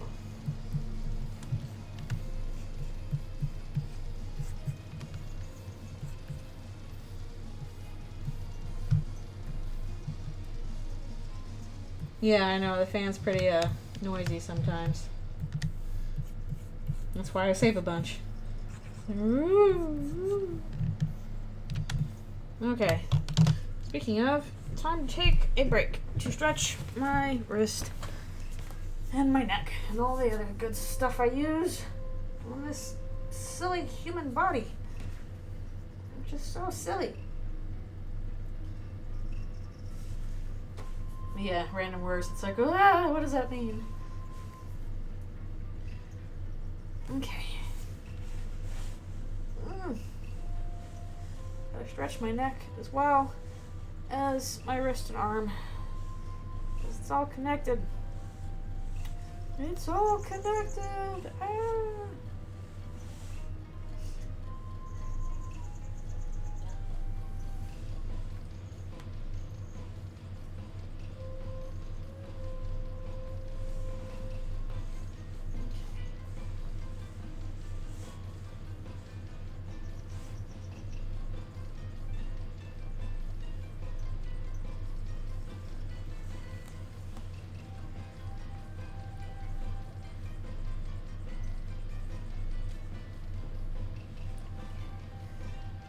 More wrist stretches.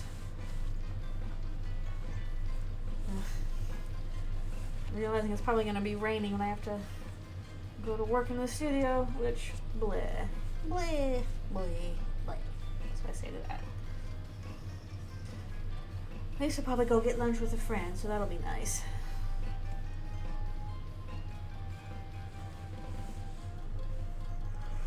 Ooh, yummy.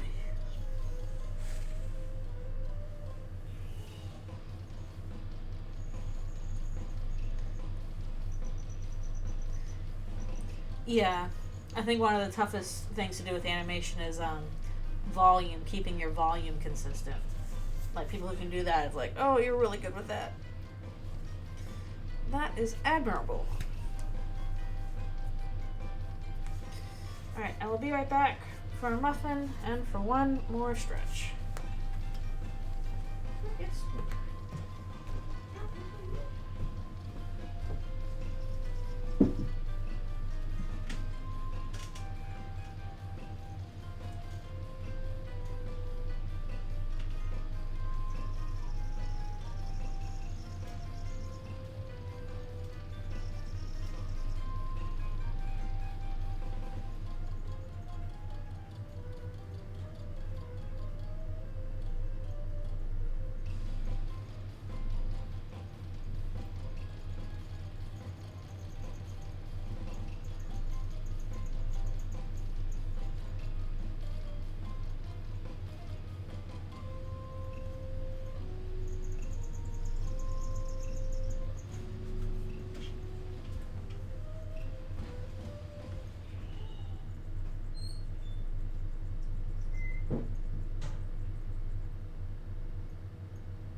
Sorry, that was a bit of a break for me.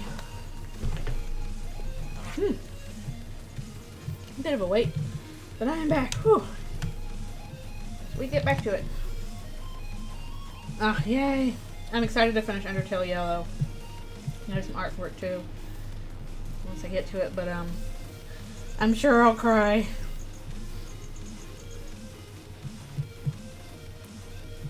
Okay, thank you for lurking. Yeah, sorry, I had to grab more water, grab a muffin, do my stretches, all the other stuff. Important to take breaks when working. Yeah, especially need it now. My wrist has not been great. Yeah, I'm excited to play Undertale Yellow. I do want to play the neutral route, because I think I can stomach, you know, killing 1 or 2 monsters as opposed to a Geno route. But I'll look up what happens in the Geno one just to see how that goes, because that'll be interesting.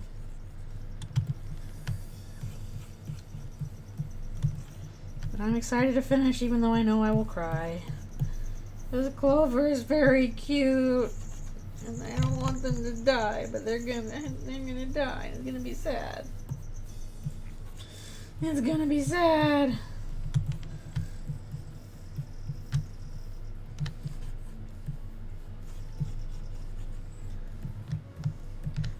Eventually we'll just get a full line of people being like, we're gonna do a fan game for all of the human souls and how stuff happened with them.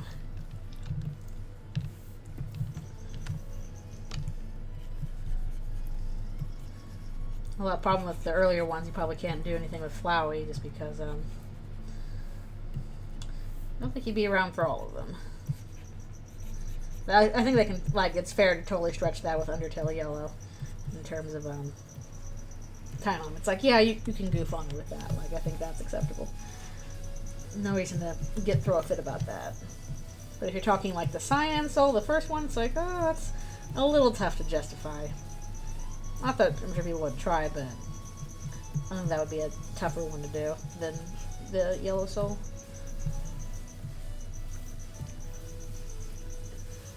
There have been announcements for fan games for each soul color. Hey, if they can pull it off, I'll play all of them. Yellow's been super great so far. 2059, here we come. Whee! I'll be playing Undertale fan games into my retirement. Me at 60. Oh, they finally released Undertale Orange. Here I go. It's gonna be me. Probably well before 60, honestly.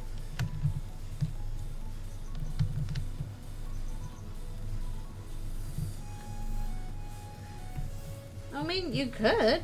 I'm not saying you can't, it's just hard. Fan games are hard to make. Yeah.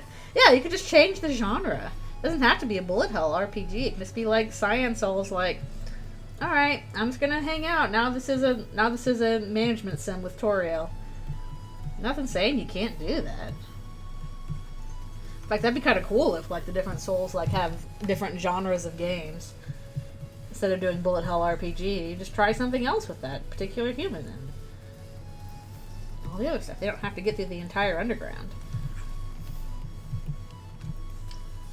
Cooking Mama with Toriel. Exactly, that's what the Green Soul does.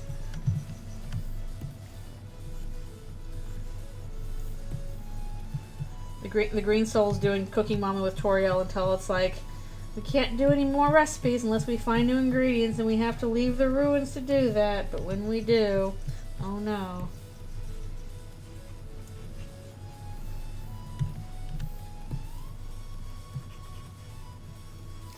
I'm not sure how you would turn like a nice life sim into, you know, the child dies at the end every time, but that'd be cool to see people try.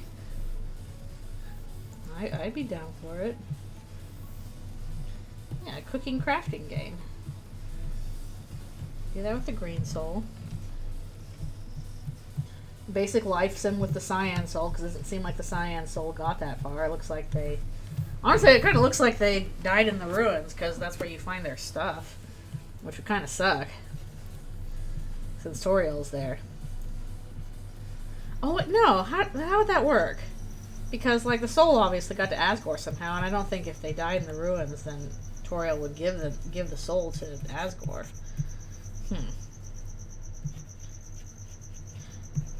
Yeah, you could do like life sim thing where like they grow up with Toriel and die naturally and donate that to Asgore, and Toriel's still not happy about that. They were weak, but perhaps they were strong. Yeah. They could have like a peaceful thing. Spiritfarer with the cyan soul. Oh. Yeah, you could have it where they lived a peaceful existence, then died naturally, and another monster, I don't know, maybe takes their soul even without Toriel knowing, and she's just not very happy about that, but, you know, it's not like they died violently. You know, Cyan Soul. I feel like the blue one is the one that's always considered like the fighter one, so that would be more like a fighting game style thing. Rhythm fighting game. That's what you can do, because the blue soul has, you know, like you know, the music motif with the ballet shoes. So you could do a thing where like combine fighting game with rhythm game. So that could be kind of neat. That sounds like a lot of work though.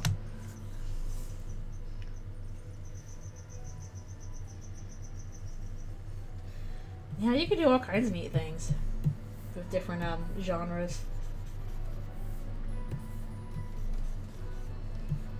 Now I'm trying to think of like what every genre of game you could do with the different soul color kids. It still ends with them dying.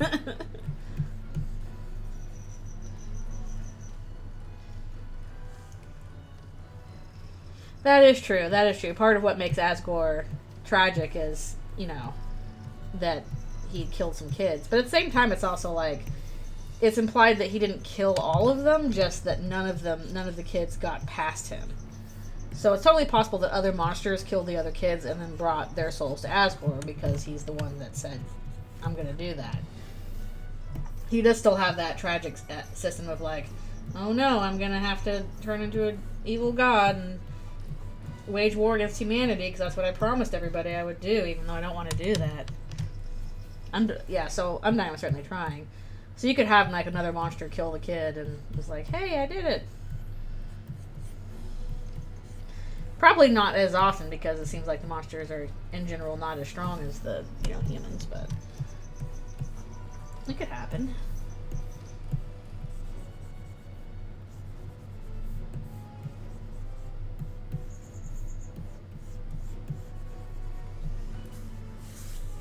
Yeah, that's true.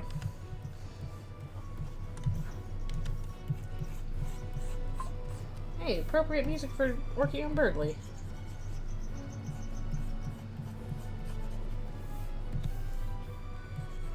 Birdly with all your big stupid feathers I have to color around.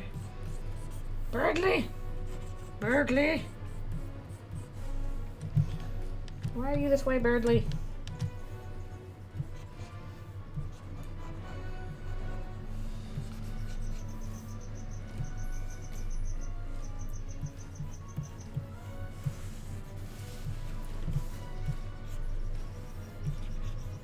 Orange Soul's just a punch-out game.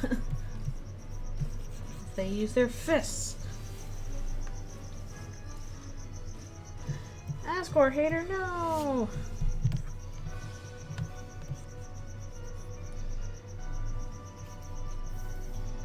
Asgore is an interesting character because he's that tragic.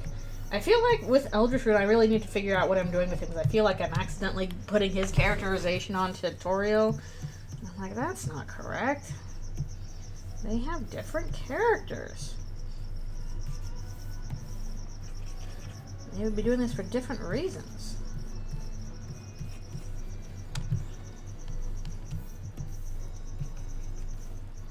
So I gotta work that out in my brain. I really would like to do... Hey! I really would like to do another scene with, like, you know, all the Dreamers with, like, you know, Asgore, Toriel, and Azrael. Progress with them, but I need to figure out what I would do for that. I kind of feel like that might end up more being prose than a comic because it would feel like it'd be mostly dialogue. I don't know if that would be that exciting to draw over and over again, people talking. I mean, maybe it would be, but I don't know.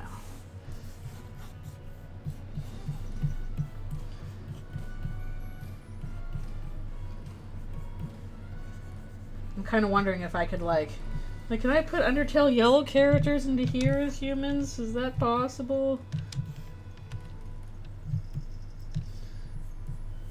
Does that count? Is that cheating? I don't know.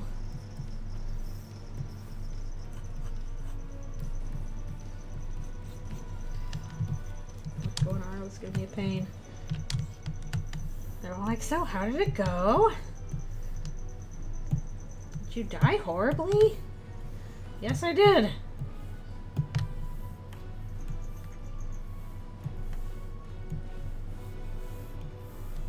Okay. Finish up this page. I'll be silhouette later.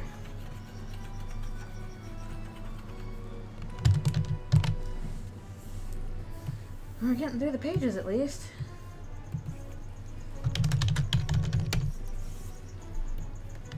Now, yeah, happy Susie.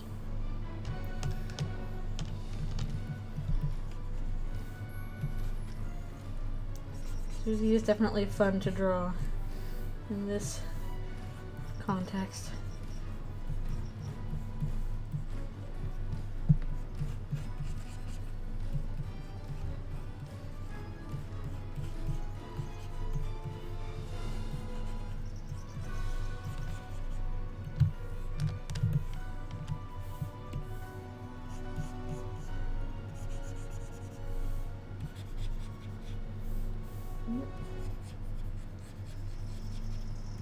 Remember where I put my lines and why, please.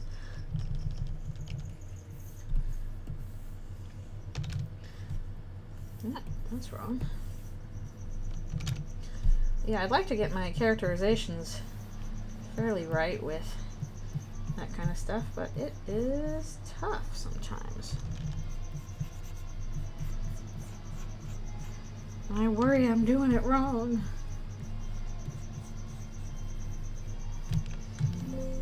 Silly things to worry about, but I do worry about it.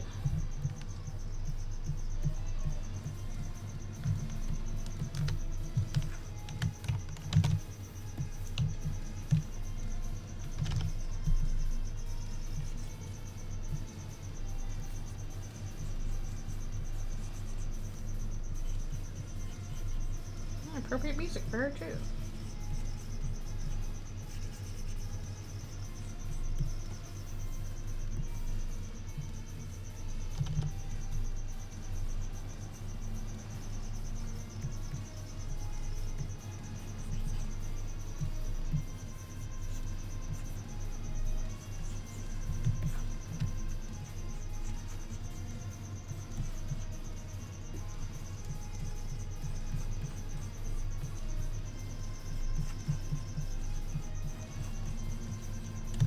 Chris is like, I just died horribly. Let me catch my breath. Please.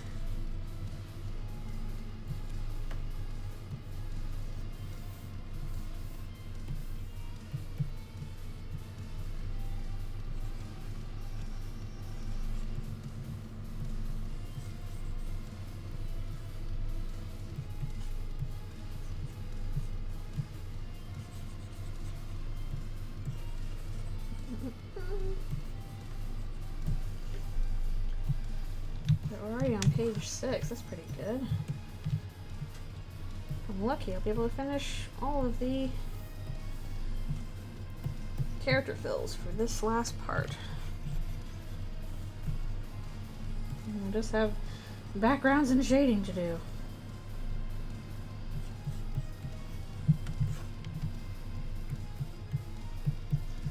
Well, I just realized I think this is not the correct shade I should be doing this stuff at. I probably should switch up to a different shade, but I was stuck on the other one. Well, on the next page I should probably switch off and see that I'm doing the correct shade. Or at least a correct shade.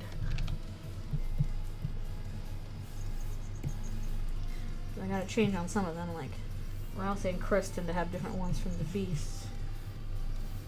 The Beasts!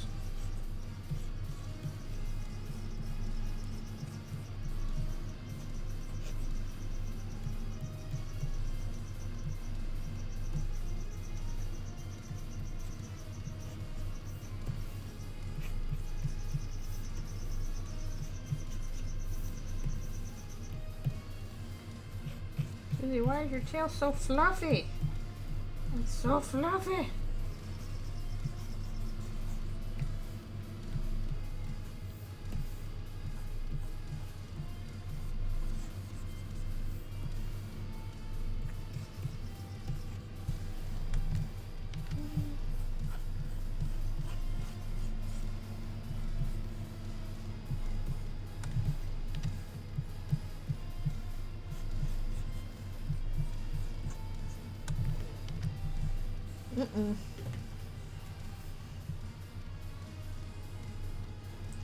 Alright, you gotta do a portfolio then.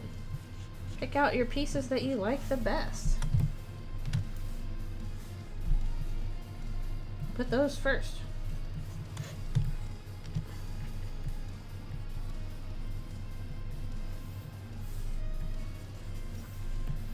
I know building a portfolio can be daunting, but it is doable.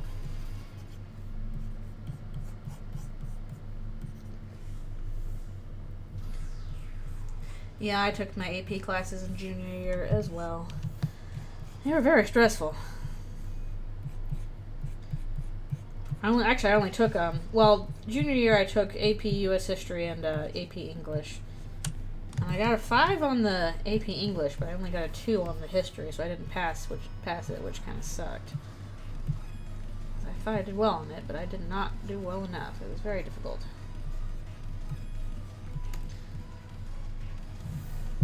Those were tricky classes. Yeah, making portfolio year. Like, I kind of sort of did AP art, but not really. I pretty much was like, I'm planning to do this year. Can I do this all year? And they were like, yeah, you can do that. So I was like, here I go. I'm going to do it.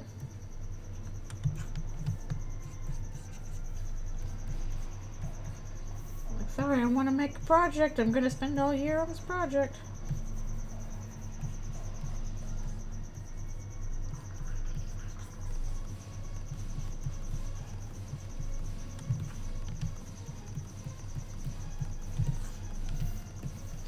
Well, your antlers, they drive me nuts every time.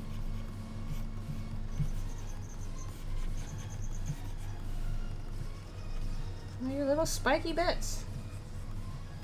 Why are they gonna have so many spiky bits?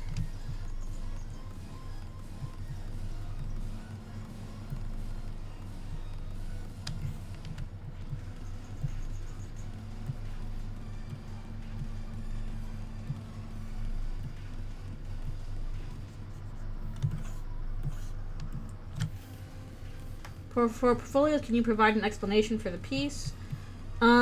If they ask for it. Usually, like when you do a piece, you can just like have them on their own, but you can have like a little title card or something like, hey, this is just, you know, short. Excuse me.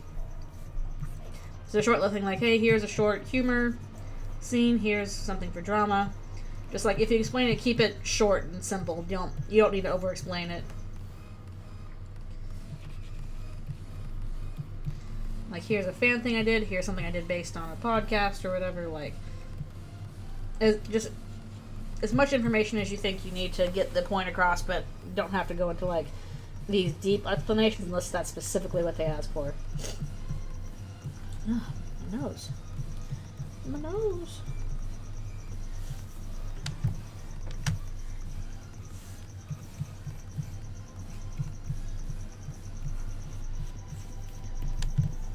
I did get all for antler, okay.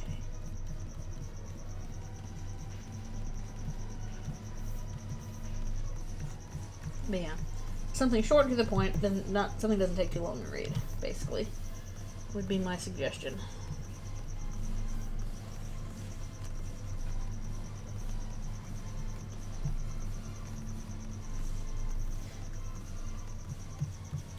And again, just put your best pieces in there.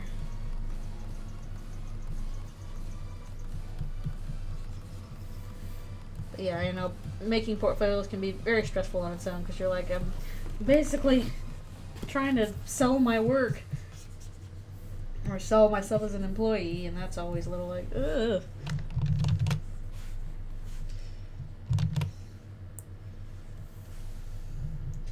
Yeah, if you have to use old art, that's fine. Just again, do stuff that you think is good, that you're proud of, that you think sells yourself.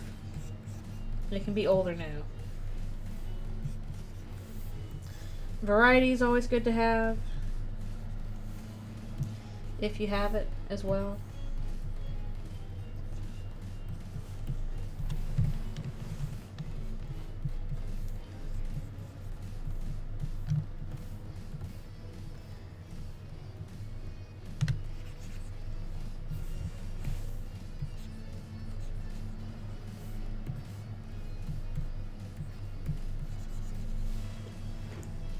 Is it traditional to show storyboard roughs? Kind of helps to show, like, if you do show roughs, don't show them first. You should show completed stuff as much as you can. But if they ask for sketches, that's fine. Wouldn't hurt. But if you do roughs, just don't put it first. Put it later down the line. Put your finished, completed, best stuff first.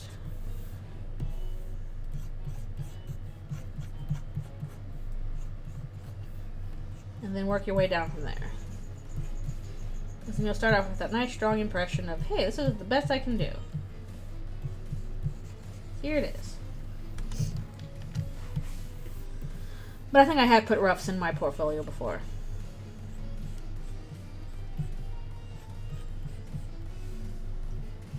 Oh boy, it's the panel of Susie's Pantene Pro V hair going everywhere. 'Cause I'm worth it too.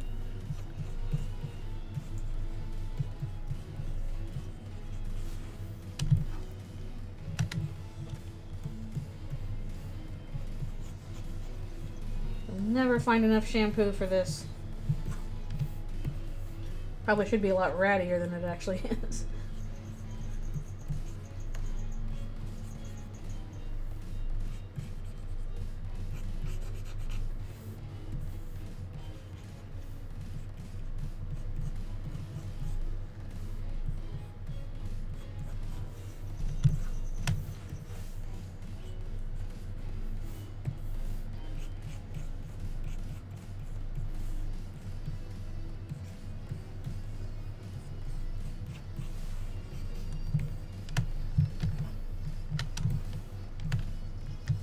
Happy.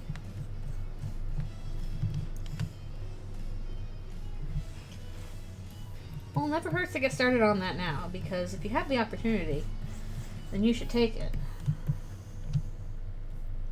But also sometimes, like, this stuff can just take a while to get off the ground. So, it may be sooner than you think, but it may be longer than you think. There's no way to know for sure.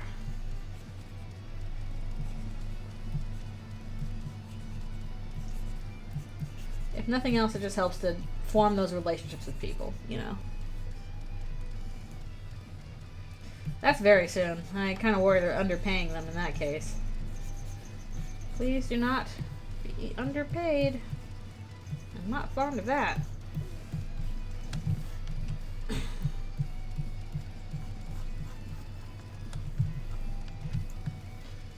Yep. Again, even if nothing happens of it, it's just good to establish that connection. That, in of itself, is worthwhile.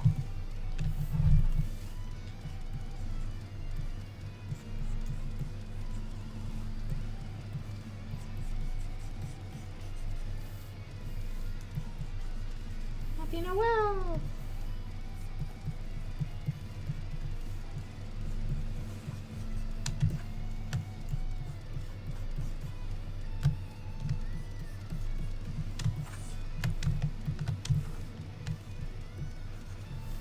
With her big spiky antlers, she's still happy. Somehow, some way.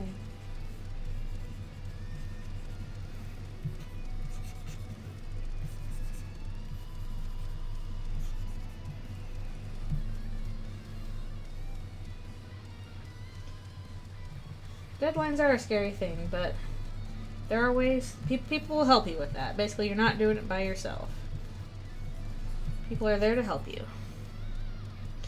No, that would not result in you automatically being fired, but it would probably be like, hey, you need to meet your deadline, so please do that, you know. And again, they're there to help you with that, so. It's not an automatic thing. It just puts you in a riskier position.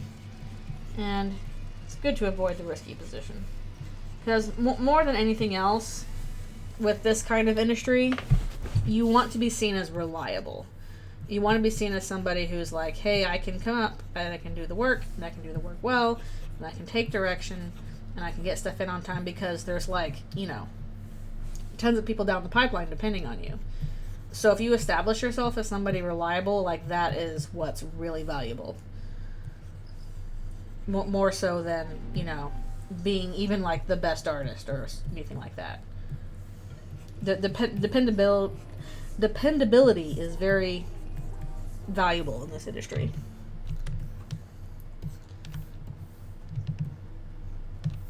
Special lines.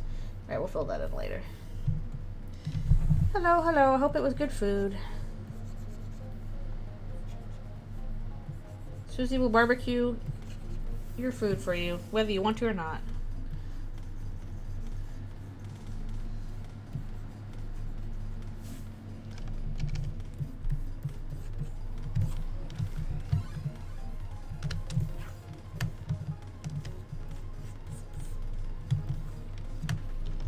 I need to have another muffin once I take my next break.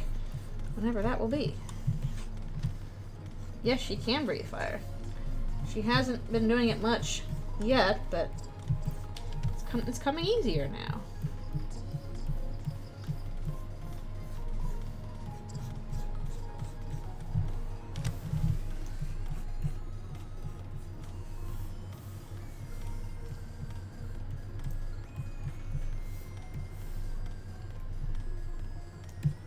Ooh, school art competitions are fun, but also stressful.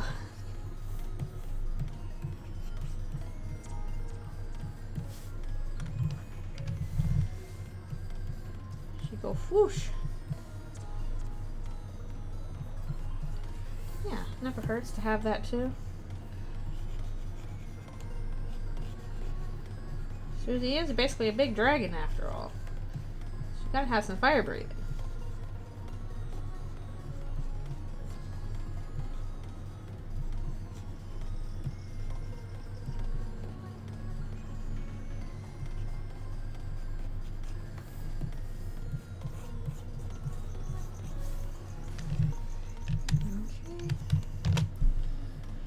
Whew. That's a lot of panels on this page.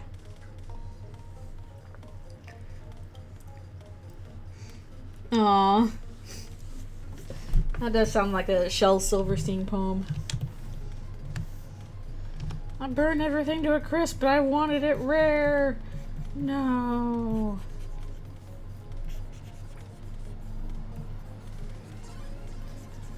I got one setting. It's very well done.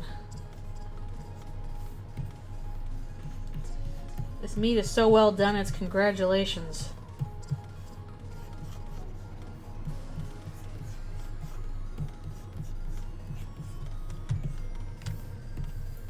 I think we had 2 Shel Silverstein poetry books that I'd like to read through a lot when I was a kid. And I'd just flip through those and enjoy the weird poems and the weird illustrations. They were very good. I'm not sure how many books he did, but I know there were like 2 of them that we had when I was a kid. We had Where the Sidewalk Ends, and we had like, there was one other one. What was it called? I can't remember now. Why can't I recall? Ugh. Also, I realized I was going to switch to another hue for another color for this, and I forgot, but whatever. If I need to switch back, I'll switch back. I can do that easily.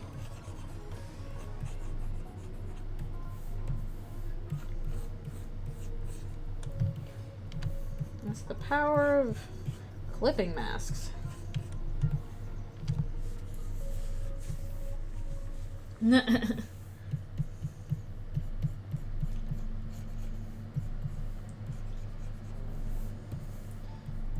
the poem about the crocodile going into the dentist, and the dentist was pulling out all of the crocodile's teeth, and the crocodile was like, oh, no more dentist now.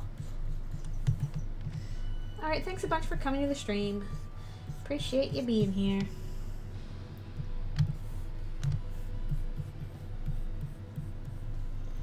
I really hope I can finish all the fills for this section. I'm on page 6 out of 8.5. So we'll see how we do. But I can't remember when I was supposed to stop for a break. I can't remember when I started.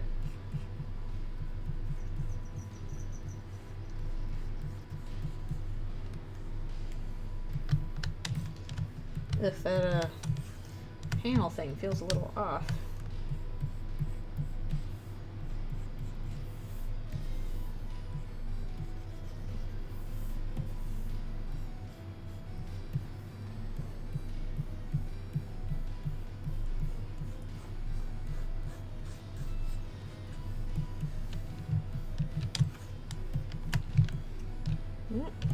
Uh-oh.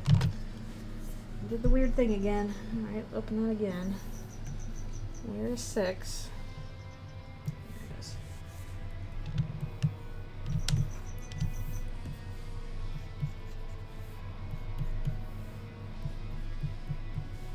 Grace is like, please, I'm very tired.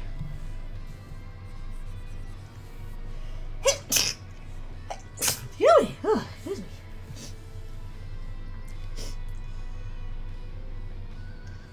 No. Thought he had wavy hair, but he had a wavy head.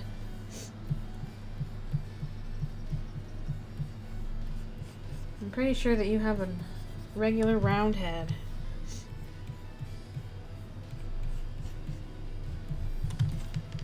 That seemed like the kind of thing that Shel Silverstein would think of, though.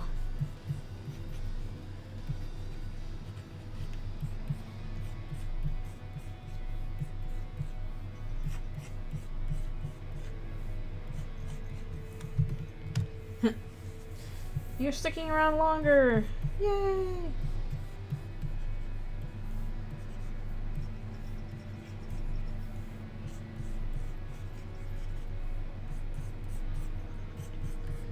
Chris needs some recovery time. He had a tough time.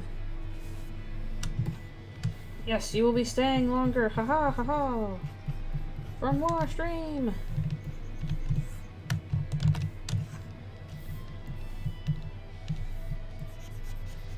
I'll finish this page and then we will take another break for stretch and snack.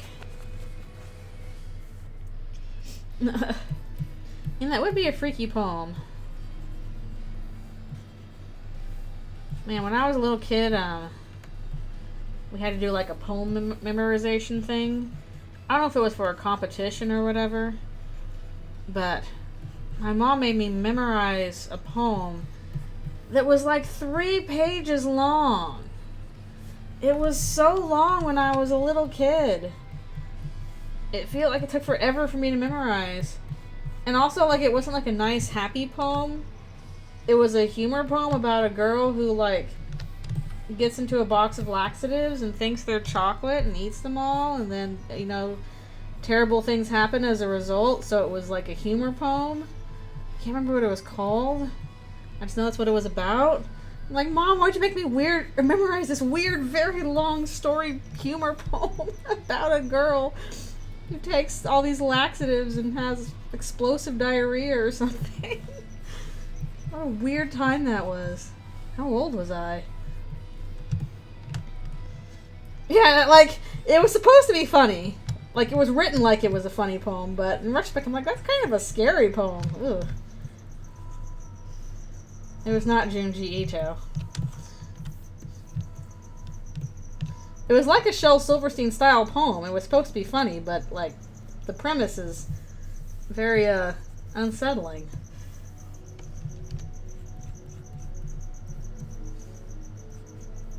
When you stop and think about it, it's like, haha, this girl took medicine she should not have taken. Now she's crapping herself. That's true. Horror and comedy do have their own funky relationship.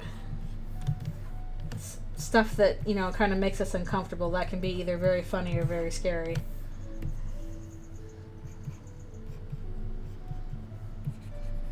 But it's important to know how to talk about it. And the times where it is scary, and the times where we're like, actually, that's pretty funny. And heck, oftentimes, like, things that are very scary to you at the time, like, while you're dealing with it, like, oh, this is really scary while I'm dealing with it. And then as soon as you're not dealing with it anymore, you're like, oh, wait, actually, that was really funny. But at the time, it wasn't funny.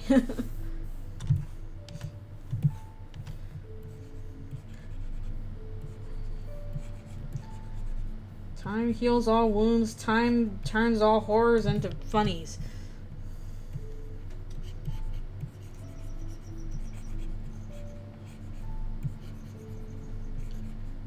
Still makes one of my favorite Mystery Science Theater jokes from The Screaming Skull, where they're like, someday she'll look back on this and worry about it. Like, I don't know why that line just is very funny to me.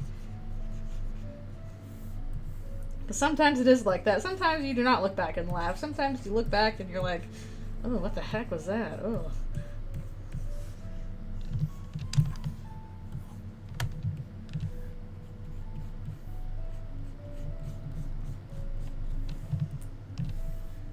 Yeah. You wake up from a scary dream and it's like, the premise was really silly and dumb, but when you're having a dream, it's like, oh, this is super scary. I mean, it is weird, but it's also good. That's why I enjoy it. It's funny and weird and good. It is all of those things and more.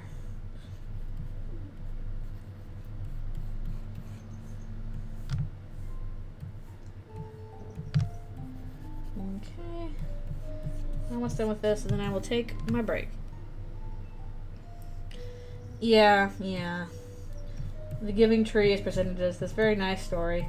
That and, like, apparently rainbow fish people do not have good memories of. I didn't grow up with rainbow fish, but we did have the Giving Tree.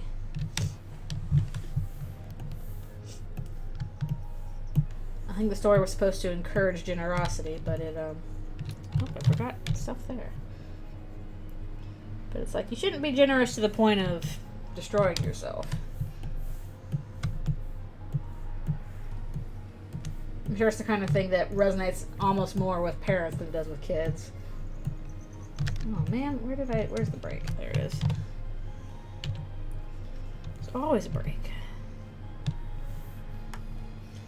Oh no. Don't neglect your mother.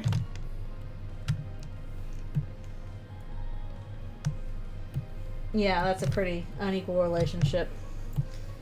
It's like, okay, generosity is fine, but you don't do it to the point of destroying yourself, and also, like, the boy needs to appreciate the tree. I like the alternate version people wrote, where, like, instead of the boy, you know, taking all this stuff from the tree over his life, gets into a mutual relationship with the tree, and the tree's like, no, instead of you taking everything, I'm going to give stuff to you, and you can give stuff back to me, and we will be in friendship. And it was a cute alternate take on the Giving Tree. Happiness pump. Okay. Ugh, gotta stretch and grab one more muffin too.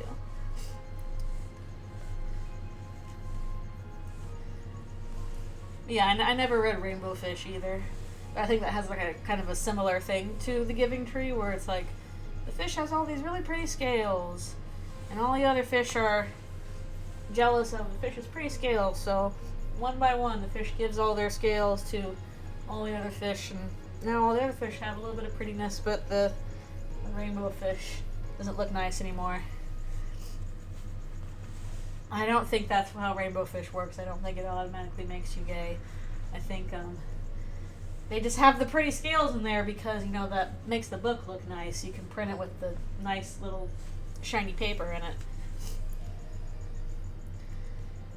Kind of the same way that Very Hungry Caterpillar, aka one of the best stories for kids, has, you know, what makes it appealing is all the little paper stuff you can do in it.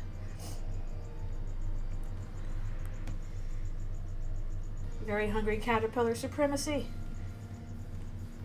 straight to the point. The caterpillar eats a lot of food, and then when it's done eating food, it turns into a butterfly, and it's like, yep, that is exactly what a caterpillar does. Good job.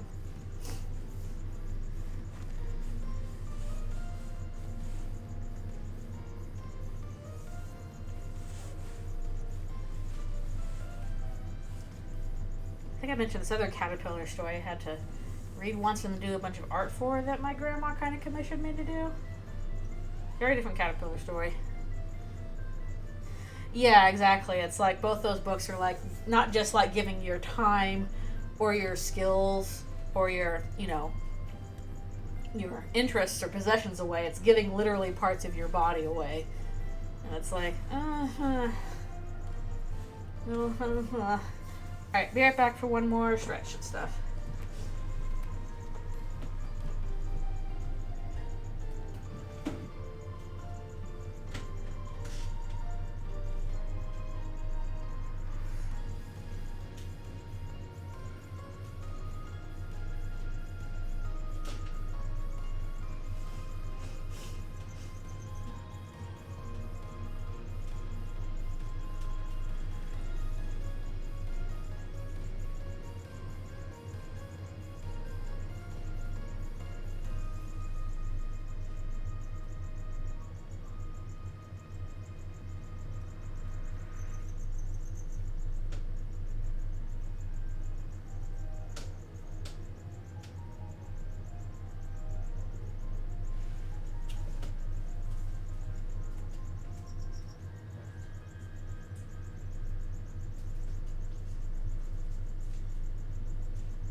Okie dokie, coming back.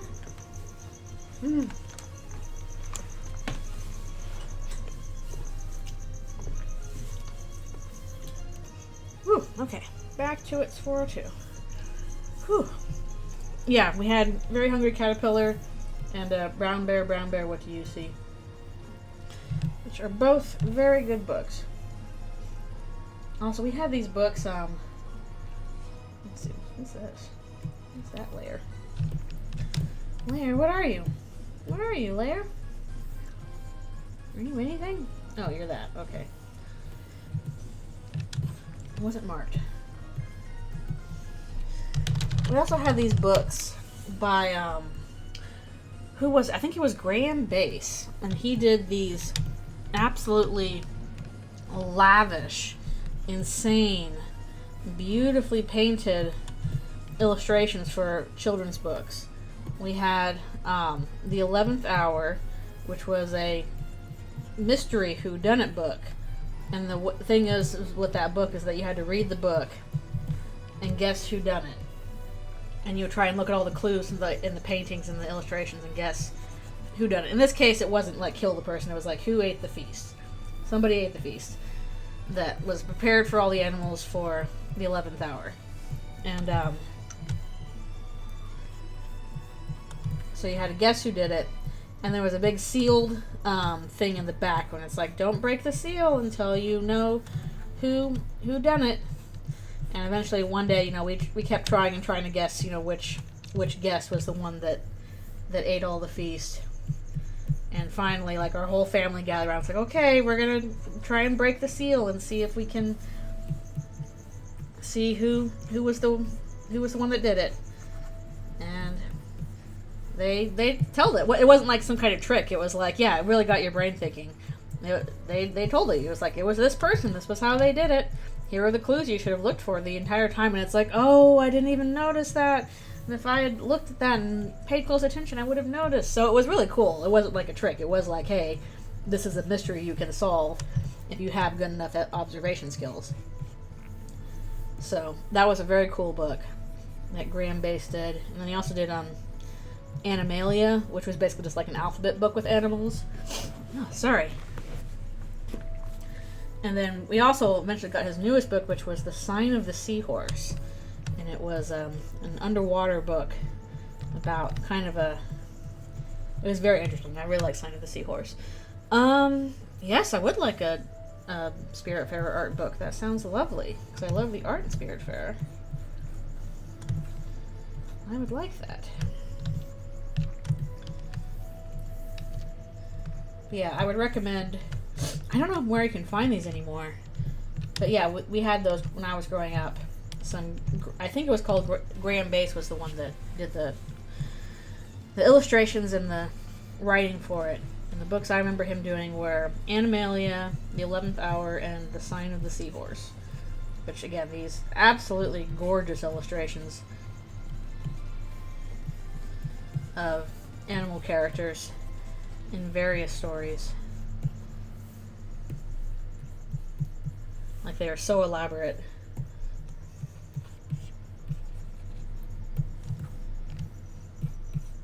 And the fact that one of them literally was like a mystery book where you had to try and solve the mystery was very cool. I think they kind of did a similar thing with Sign of the Seahorse, but not exactly, because that one was more told in rhyme, I think.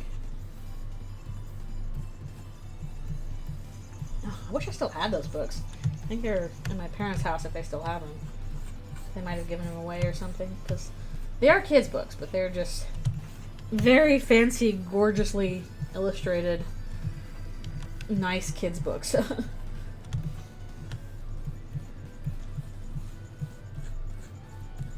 So if you look up those, let's see if you look up those illustrations online. They're very good.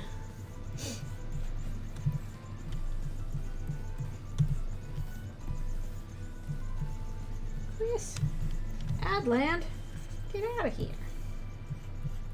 I'm drawing Chris's. I'm drawing some Chris's for Adland. Adland. I really gotta find a way to like better coordinate my breaks with the Adlands so that they are not on top of each other. And probably also do some other stuff.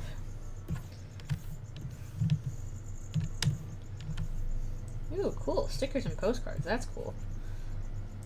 I always love me some stickers. I gotta add more stickers to my sticker book. And I decided I need a place to put my stickers. So I asked for a sticker book and I got one, and it was cool. Yeah, if you have a place, if you have all these stickers where it's like, where am I gonna put all these stickers? And I'm just like, you know, I'm gonna put these stickers in a sticker book, and I'll kind of make it kind of like a scrapbook, and you know, draw what these stickers mean or where I got them and when I got them. Especially if they're like designer stickers or stickers from certain artists. I'm like, hey, I got these stickers from this thing at this time. This is what I thought about it. So would recommend for that. Then it helps get rid of sticker paralysis where you don't know where to put your stickers. I like the book Chicka Chicka Boom Boom too. Yes, I had that book growing up. It was so good. We had some good kids books when I was growing up, man. Of course, we had plenty of you know, Dr. Seuss and all that stuff too, but yeah, I remember Graham Base and Chicka Chicka Boom Boom. All the letters piling onto the tree or whatever it was. And yeah, the black-eyed pea. I'm pretty sure that was the joke. Is like, it's the pea had the black eye. It's a black-eyed pea, which is a kind of kind of bean. Or kind of pea.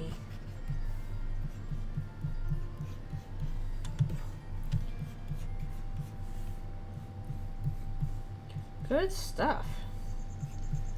I wonder if they still have those books available for kids nowadays. Like, what are they reading to kids? I hope it's that. 'Cause that was good.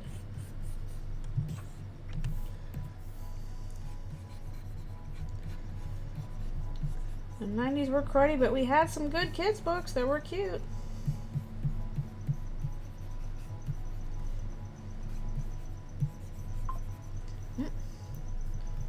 Liking the pain of a fictional character. I mean, it's a good joke. It's cute.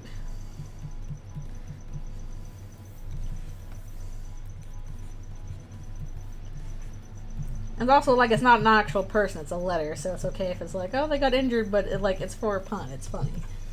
It's acceptable, I think.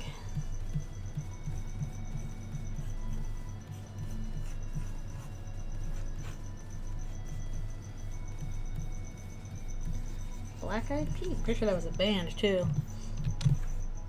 I like this picture with Susie and Chris.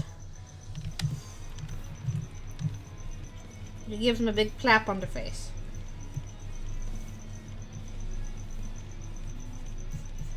Friendly pat. Pat, pat, pat. Yeah, Black Eyed Pea. That was the purpose of the pun.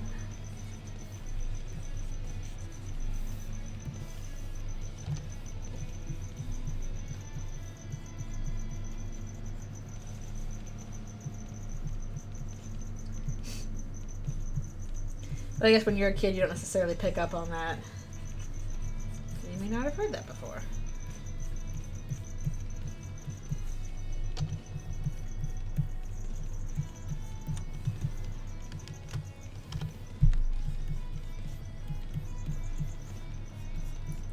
Susie tries to give Chris a high five and just smush. You've been smushed. Guys, the high five wasn't invented until, like, what was it, the 50s? I don't know. Not that old.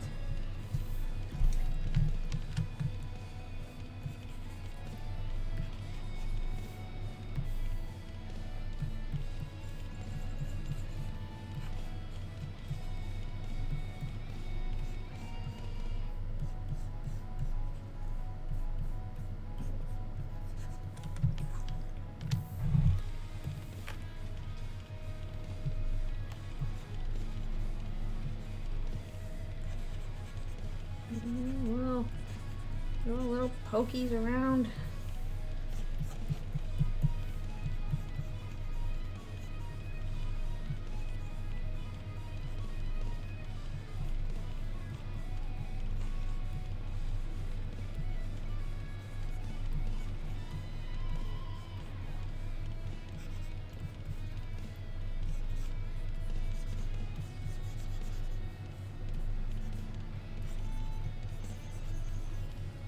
They got so many teeths. So many big teeths.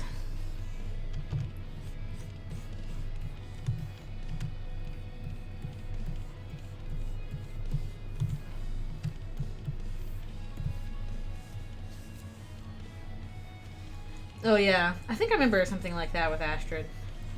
Basically, Astrid is the coolest. She's badass.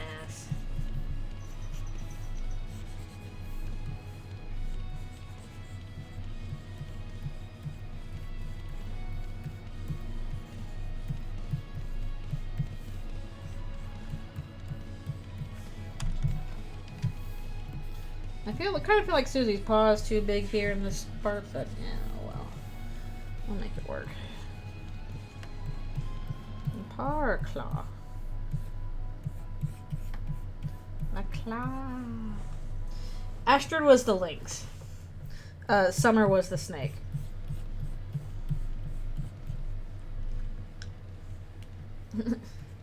No, they're both supposed to be old. They're not young people. They are old. Like, I think most of the people in the series are old. With the exception of, like, Stanley.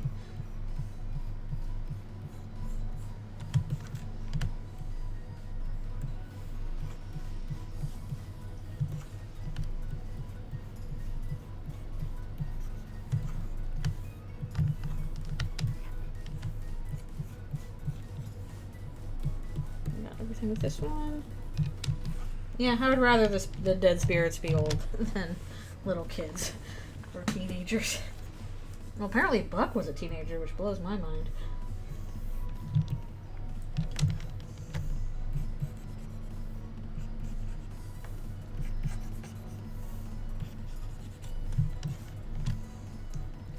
Yeah, I think for the most part the spirits are supposed to be old.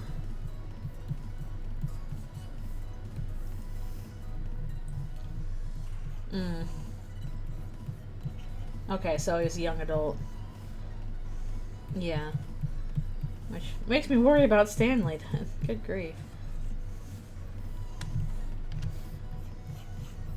Because he was just a little kid.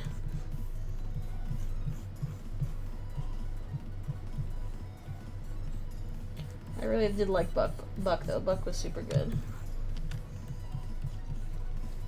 I'm glad he was basically last man standing on the boat.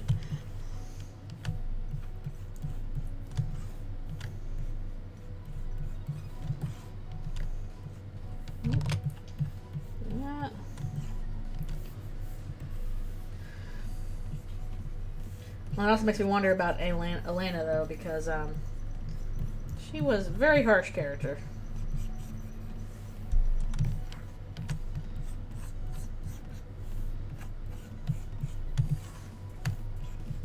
I guess it's good to have that variety too.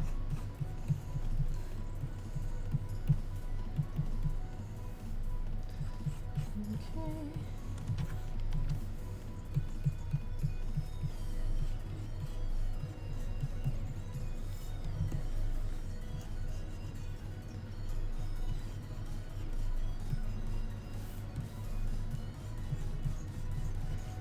I really need to find a new YouTube playlist randomizer, because I think the one I currently have is broken.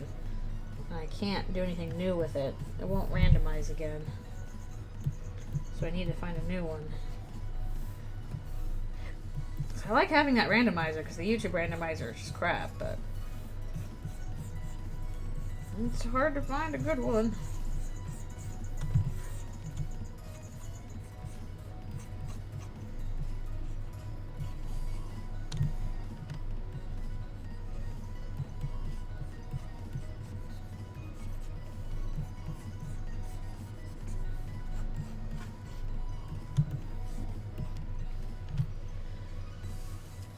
I know, I probably should just listen to local radio, but I want to specifically listen to playlists I've made.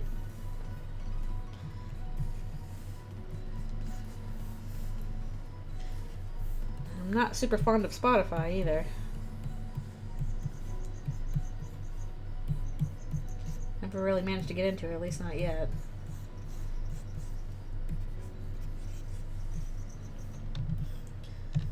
Okay. Now, the stuff with all the beasts crowded together is always tough, because there's just so many stuff going on with them. So much stuff.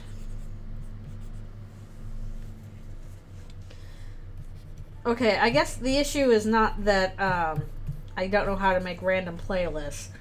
The thing of it is I have a playlist of like 1,000 songs of Undertale and Deltarune remixes that I like to listen to when I'm doing stuff like this or various other things. The problem is that the randomizer on YouTube is crap and will just start like repeating the same 20 songs over and over if your playlist is too long, which at 1,000 songs is too long. So I need something that can shuffle through like 1,000 songs on one playlist and not blink at that. So the radio or random CD is not a viable solution in this case.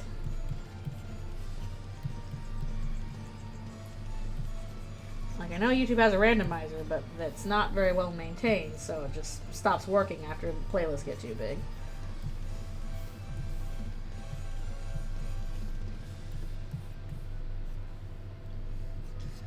Please, YouTube.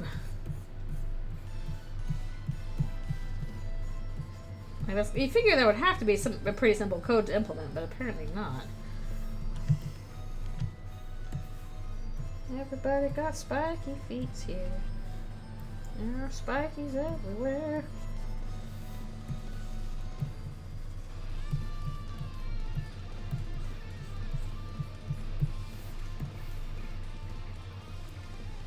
Yeah, I'm sorry. Unfortunately, no, I cannot kidnap Toby Fox and lock him in a room with a piano while I work. That is not a viable solution.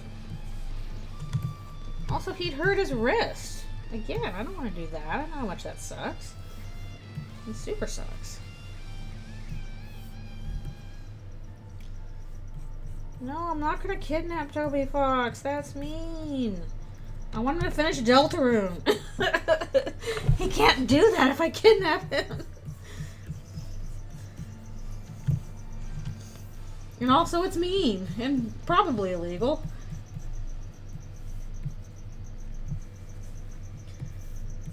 Again, he's gonna hurt his wrist. He already hurt his wrist. Look at me doing this with my hurt wrist anyway. I'm not gonna hurt his wrist.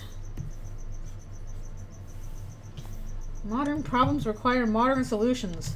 I like how we have all these very elaborate solutions to just YouTube stop screwing up your playlist options.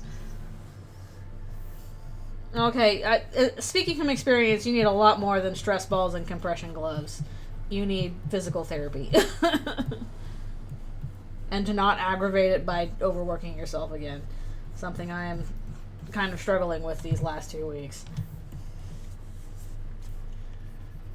I know it's for jokey jokes, but I literally feel his pain. It's a very unsettling, unhappy thing when you really want to make something and you physically can't, because if you work too much, you're going to hurt yourself. Like I don't think I can stress enough that the solution to this is to not work, because if you do work, you might not be able to work again because you've overworked and hurt yourself.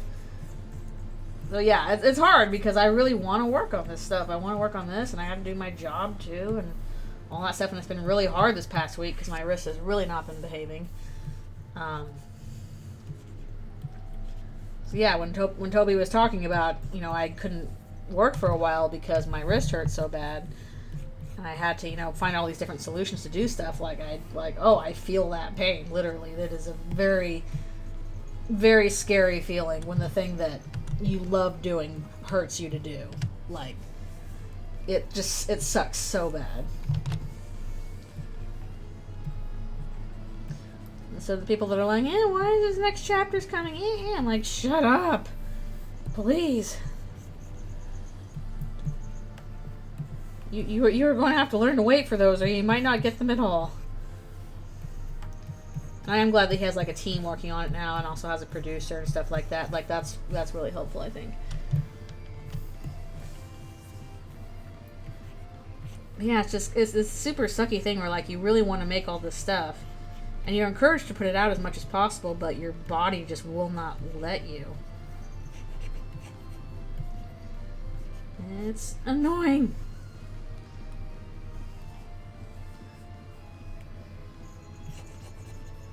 Yeah, it's just a matter of you just have to maintain it. That's literally why I get up and stretch every half hour, and I'm gone for a bit, doing stretchy stuff. And even then, I still have to be I gotta be a little careful and not overwork too much. But the main reason why I've been kind of overworking lately is because I know I'm not going to be able to draw after my surgery for a while. I'm just not going to be physically capable of it for a week or so. So I'm I gotta get this stuff done before my surgery so that I don't have to worry about it when I'm recovering. Yeah, exactly. We got tons of stuff to do while we're waiting for Eldritchrune to get done. We're spoiled for fan games right now with Undertale Yellow and TS Underswap and Delta Traveler. All this stuff came out recently. People are like, yeah, when's more chapters? I'm like, we got stuff to do. Hold your horses.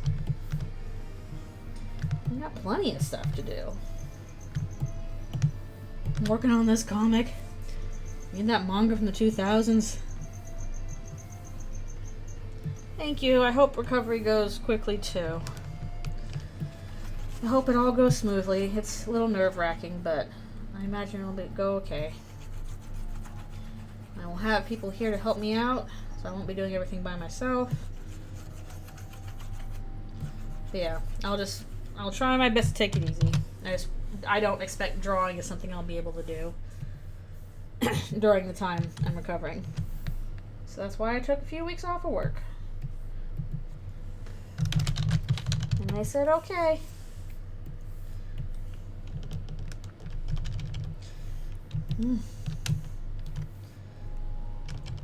It's a little harder when they're all like little bitty bits here.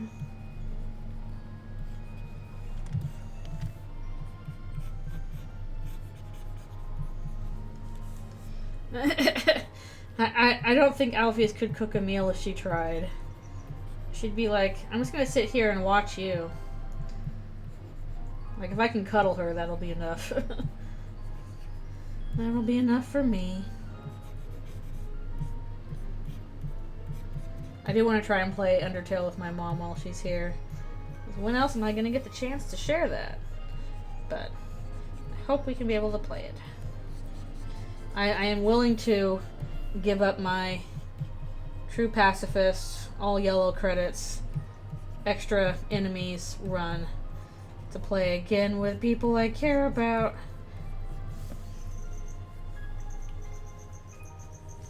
I have dino arms. Yeah, I might be able to draw just not that much.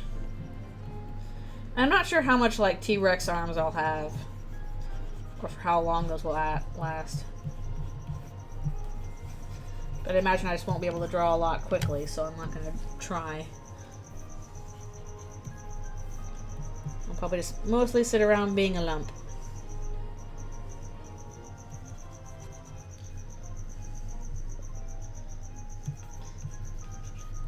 Yeah, I know. Ugh. Poor Friday came, I was like, I don't want to delete my file.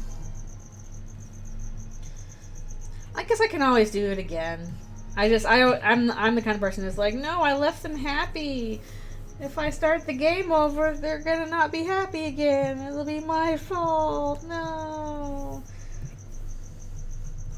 But if I really want to, after I play with my mom, I could always go back and do another True Pacifist, all yellow credits, all secret enemies thing too. Sans will know. I know. Oh, Sans. Sans, you have your AUs to comfort you or something like that.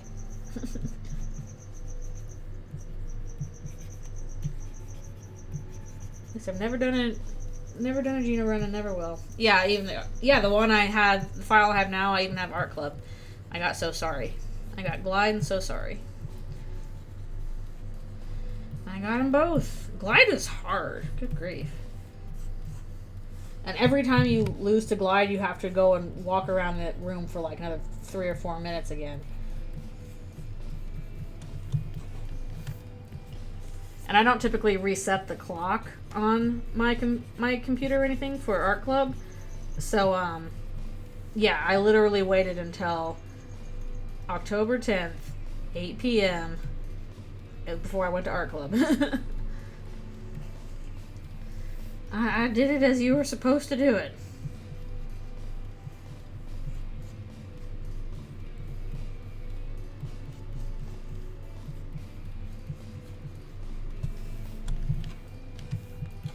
I got all yellow credits.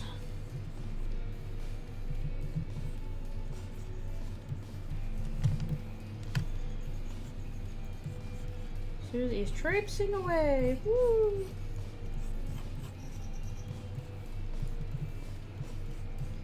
I think I'll be able to finish all of the things today. At least I'm gonna give it a shot.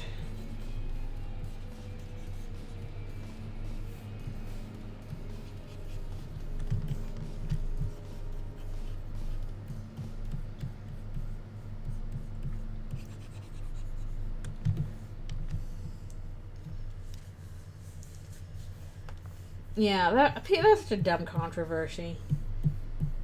I'm sorry, people got so pent up about that, and I'm like, okay, is it a fetish thing in the game though? No, then who cares?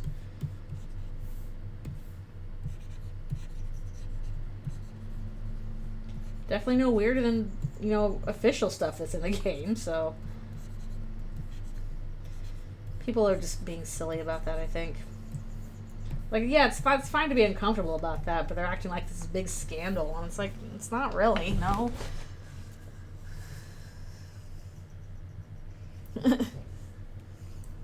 Oh no, she realized it's not as good.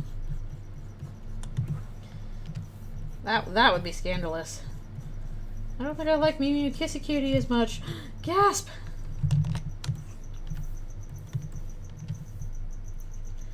What if she goes back and she's like, wait, actually 2 might have been better? Oh no. But Onion Sand exists.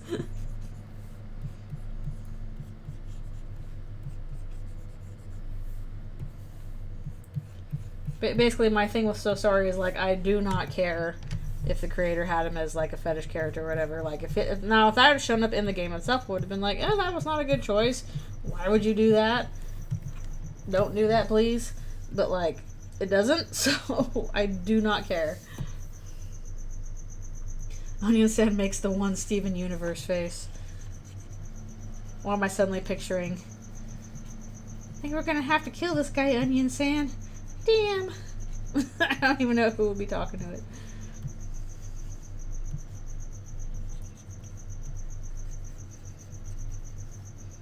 That one meme.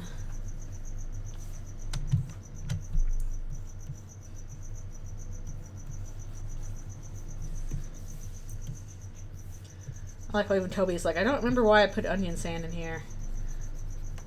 How did that happen?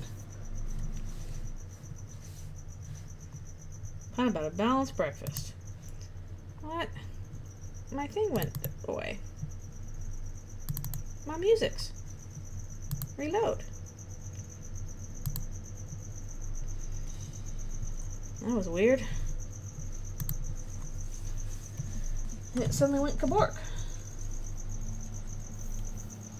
Another reason why I need a new playlist shuffler. Oh shoot, but I gotta take a break. It's my break time. I like when Chris gets to cuddle the big beast. Especially Noelle, because she's fluffy. She's the fluffiest of the beasts. Alright, stretch time. Stretchy stretch time.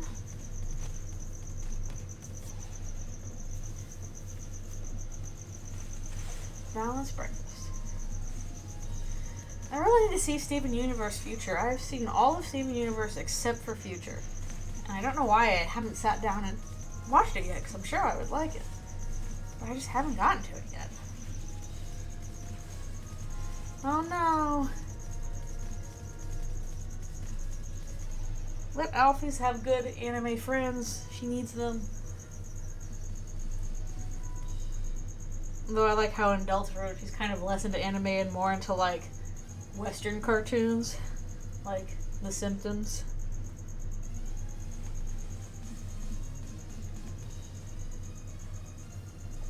Yeah, I'm sure Future is good. I always appreciate the music and the characters and all that stuff. I know Steven turns into a kaiju. That's pretty cool. Yeah, Huggles. Yeah, that's true. That's possible. I don't know.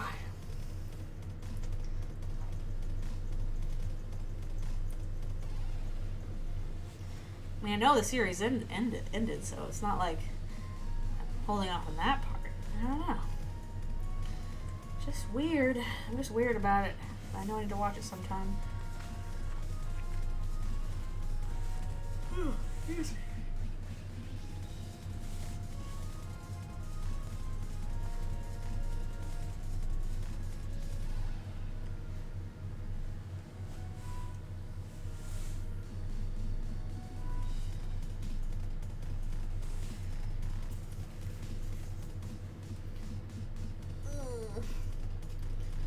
yeah, hopefully I can get through the remainder of these pages.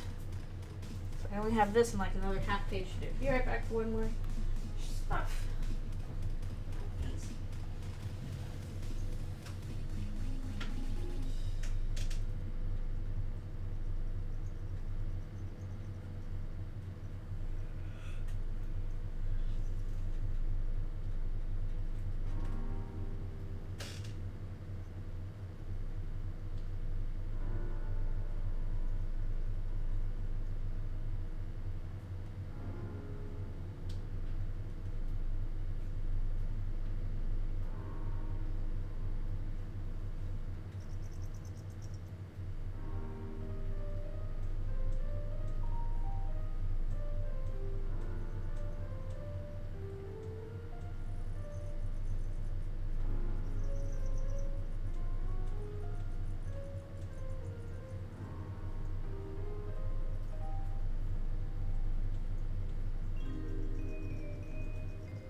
Alphys is just a big pancake in her hide. No! Alphys is exposed to good anime.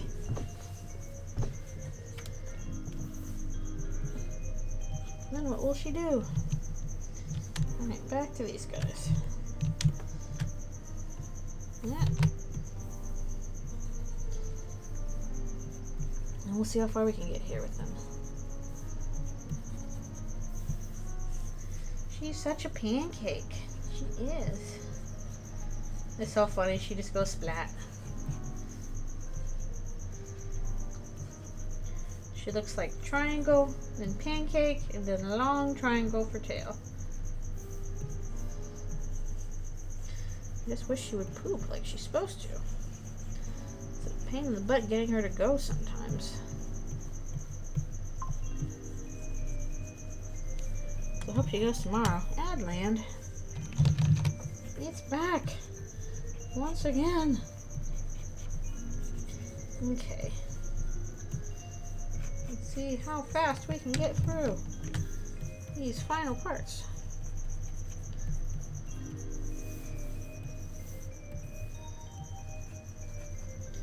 Thirdly, her design is all points, all the time.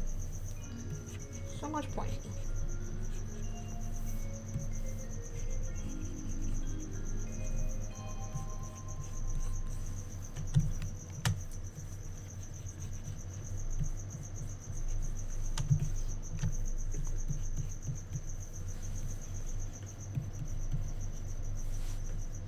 He's a pointy bird. Living in a pointy world.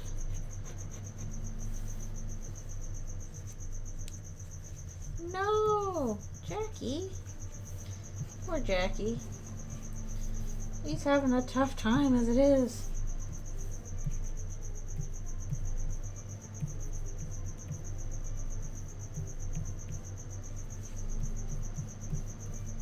Life is tough for Jackie. It can be that person who's like, if Jackie has one fan, it's me. I'm the Jackie fan.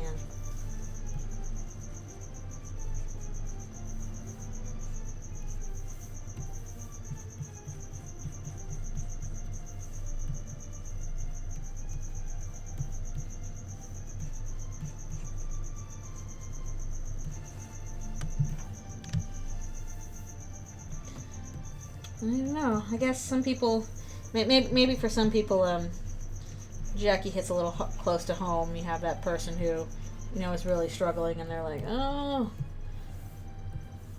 it's trying, but, a lot falls on your shoulders and stuff like that. So that might be the reason why. Or people just got annoyed because of Jackie's tasks are very many.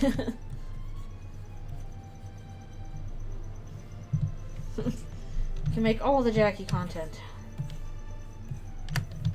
You can do it. Meanwhile, I'll have to fill in all these antlers for Noel. I'll be filling in Noel antlers forever.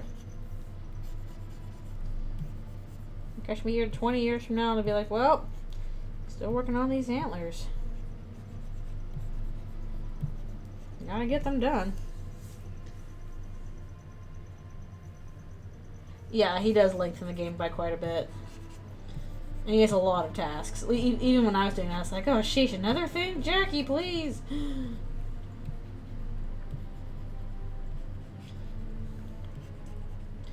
Though Elena's tasks I thought were much harder and more stressful. Oh yeah, everybody has to wear cowboy hats. They're doing it in honor of Clover. We're all cowboys and cowgirls and cow beasts. Or just cows.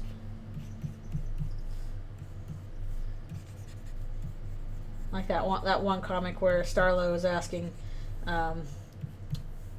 Clover, are you a cowboy or a cowgirl? And Clover's like, I'm a cow. And Starlo's like, oh, the most pure. Very funny.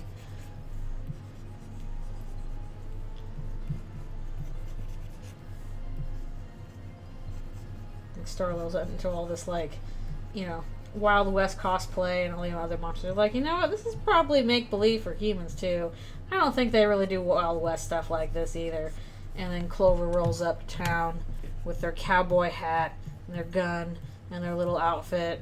And Starlo's just immediately, like, starry-eyed. The legends were true. But they're big beasts. Why do they care about popularity? That's, you know, that swagger. That general cowboy feel.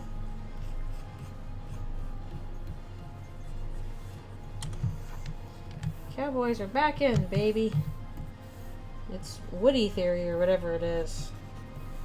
Somebody's poisoned the water hole. It was you, wasn't it, Birdley?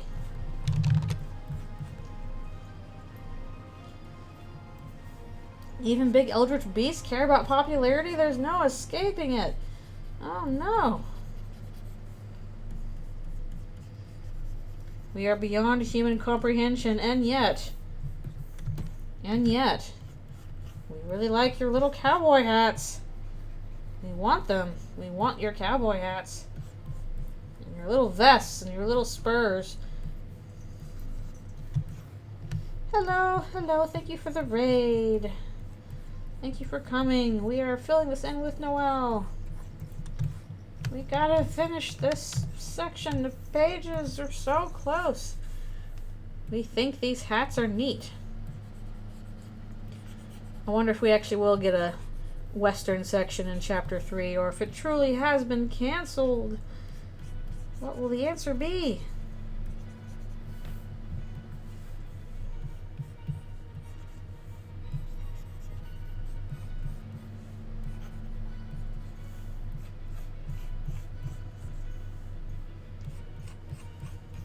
I did like them in their little Western cowboy outfits. They were very cute.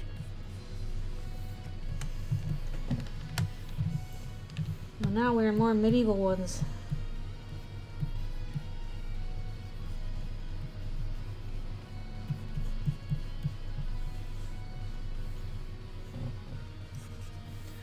Yeah, we're close to the end of at least the fills for this part. Still got almost so much shading to do. And backgrounds. And all of that.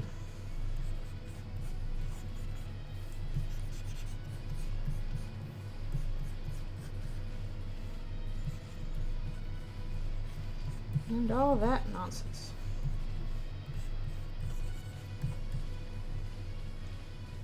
Chris does need a long nap.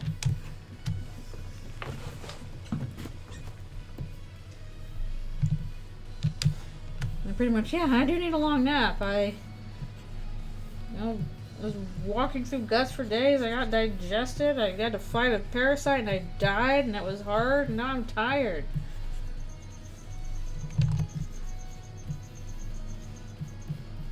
I'm tired. Just like me, for real, for real.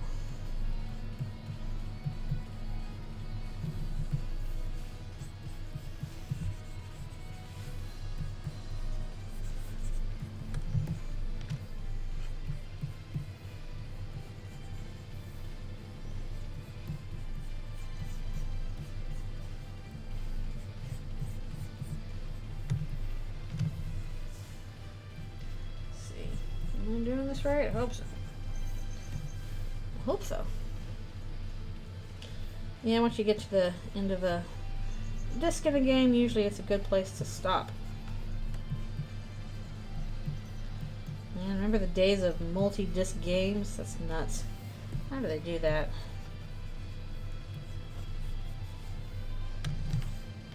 How do they even do that?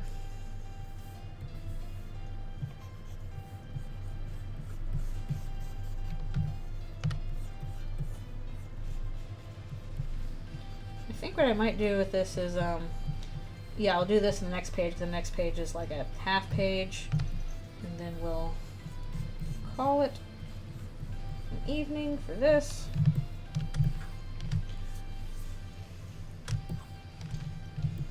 Oops. Also, hello, thank you for coming and raiding.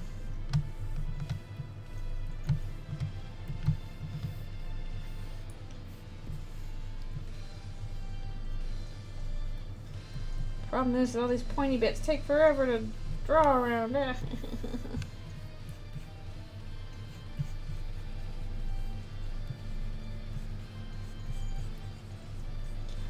Please.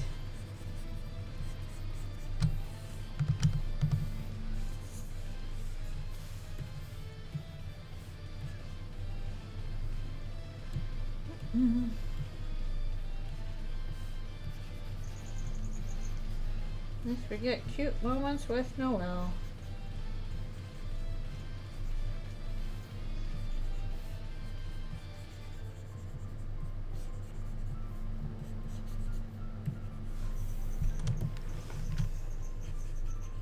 Or as cute as you can get in this situation. Forgiven values of cute.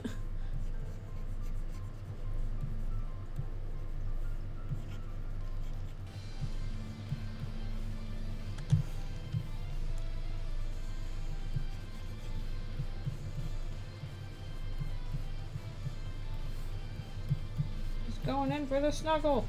Watch out.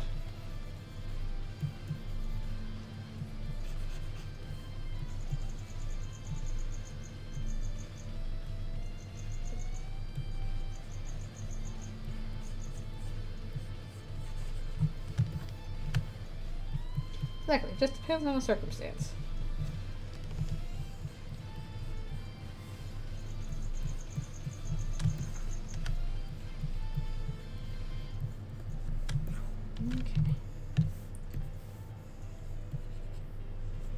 Chris is such a small in comparison to the big tall. Oh, that's nice. I'm gonna make them progresses.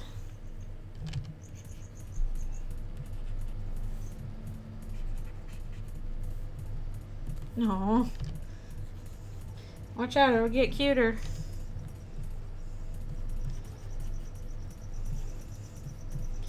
This is somehow a comic that has some of the grossest stuff in it, and yet also one of the more wholesome endings. So, make of that what you will.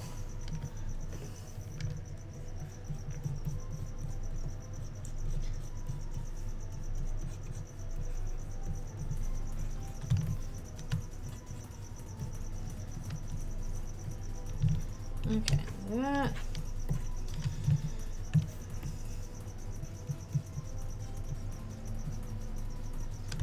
Chris had a tough time.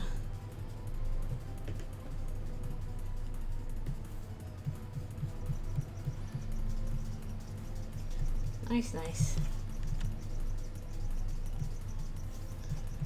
Oh my god, I got called something nice.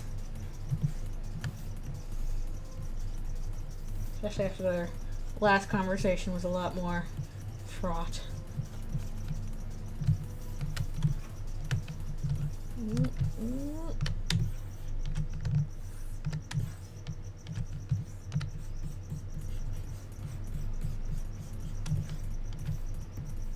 Pokies.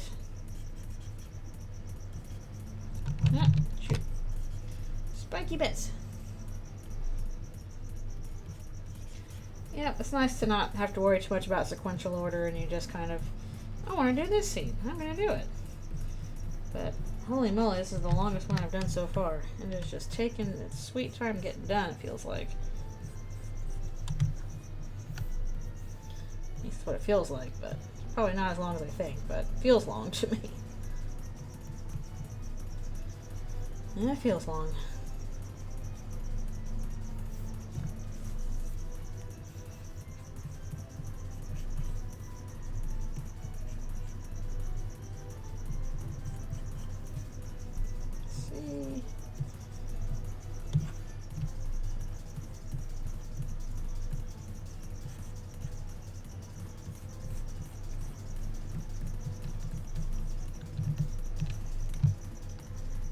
Have Christmas visions, like Birdley has his gaming visions. While it was a little bit suggested like that, I don't think she does, but it would also be kind of funny if she did. I think there was like a Tumblr post or ask or something where she's like, "Can you believe it, guys? Just a week away." And they're like, "What are you talking about?" She just has cryptic silence. "I'm so excited about this information." "What's a week away?" "You know." "No, we don't. What's a week away?" "I'm so excited."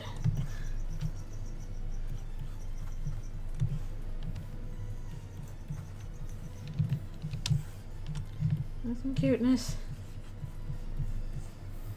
Again, extremely gross chapter with most wholesome ending. We gotta leave cookies out. For who? We have to leave the cookies out. And the milk. For what? Why are we leaving them out? So he'll get them.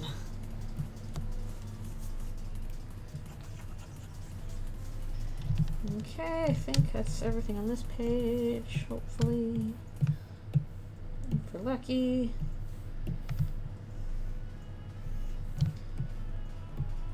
Oh shoot, where's the break? Where's the break? Oh, it's right over there, okay.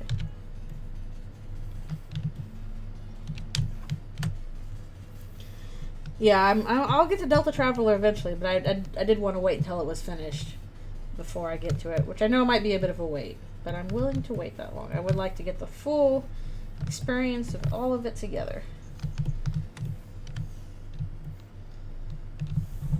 Like, I definitely feel like it was worth waiting for Undertale Yellow, so I am positive it will be the same for Delta Traveler and the other games.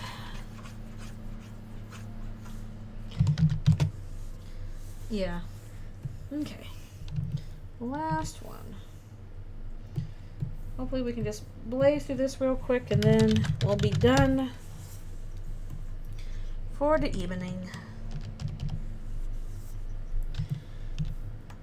Yeah, like I can't be patient with Eldritchrune itself. I'm going to have to play those chapters as it comes out, just because if I waited until the whole game is out, I would explode and die and I would not be on the internet ever. But, and also I'm enjoying, like, the theorizing and stuff about him as we get new chapters. But for the fan games, I am okay for waiting for them to be finished, or as finished as they can be, according to their creators. Yeah, I would explode and die if I had to wait for Eldritchrune the whole time. I'm sorry. But, in the case of the fan games, I'm able to dodge spoilers enough to be like, okay, I'm going to wait until the full game is out, and then I will play it all together and get the full experience. Although, it does also sound like some of the chapters for it are okay. Like, at least for, like, Delta Traveler, it seems very, very chapter-based, so maybe I could swing that one, too.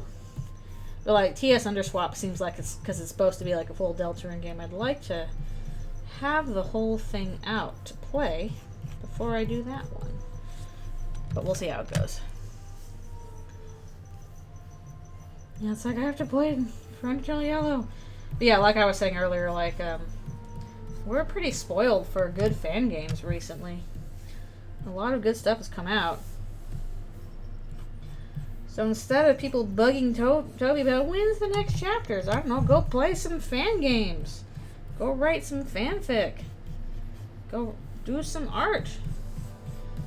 That's what it's there for.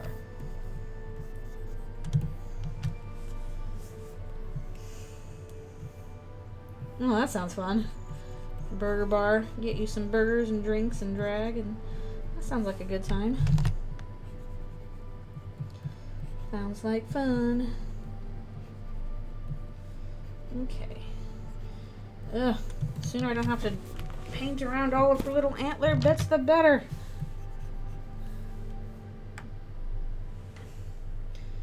Yeah, I still gotta look at under event, because yeah, there is no shortage of good projects.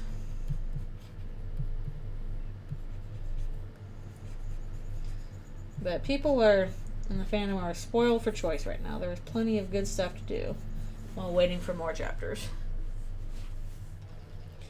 Under event is kind of like a yearly little showcase where they show big fan projects that people are working on, usually like either, fan games or big comics or, video series or stuff like that. Hello, thank you for coming. We are hopefully finishing up soon. I'm on the last page. Again, this whole part is simultaneously the grossest one, but also has one of the more wholesome endings. I don't know what I would be featured on it for. At least not right now. I'm not doing anything. Like, I'm doing this right now, but I don't think this really qualifies for under event. I'd probably have to do something more video based. Like maybe whenever I do another Eldritchrune project I want to do whenever the full game is out. That would qualify, because I want to have like voice actors and music and stuff like that. That seems like that would qualify. But that is obviously nowhere near right now. Hello. Yeah, there are comics, but even like with this comic, this is out of order and all that kind of stuff. It's not in chronological order. I'm just kind of doing it as I can. No, Chris does not do that. Thank goodness. But it's still not a good time for them.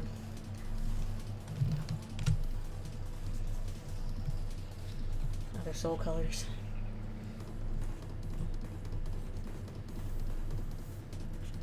So yeah. So maybe one day I can be on under event, but again, that'd probably be I would save it for a nice big project where I'm doing like video and cool stuff and all that kind of stuff, which I do want to do in the future, but I want the full game for Eldritchrune first.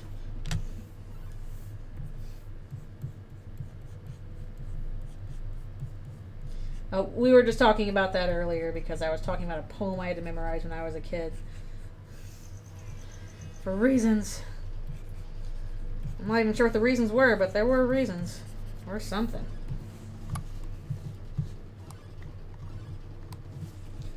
Okay.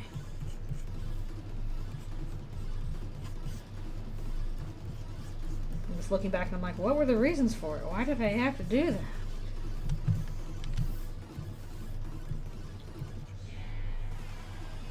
Well, you have to do it when you're like, yeah, you were a kid, but I'm like, okay, but why? We had to memorize it for something, but why did we have to memorize a poem, and why did it have to be 3 pages long, and why did it have to be about that? Oh, no problem. I'm glad that was a help. That's my little headcanon. Trying to remember what all the other ones were now, too, the names.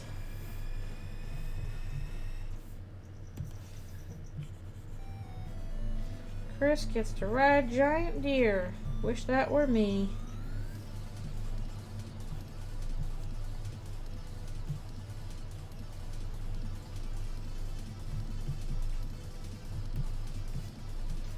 Wish that were me.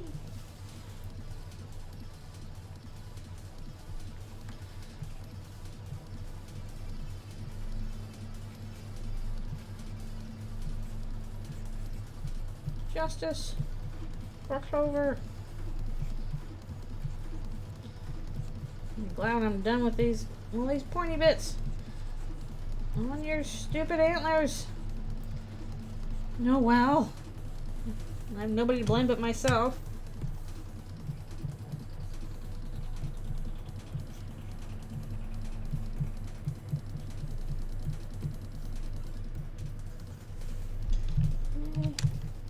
Oh, now we gotta do pointy bits on Birdly flying away there. Yeah. Okay, thanks for coming. Yeah, this is about at the end of this comic, so there will be spoilers, although not that many.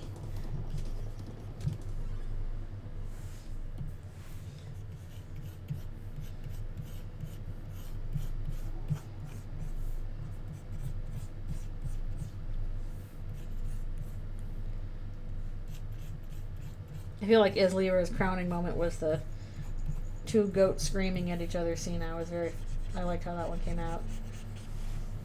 That was very silly. Very, very silly.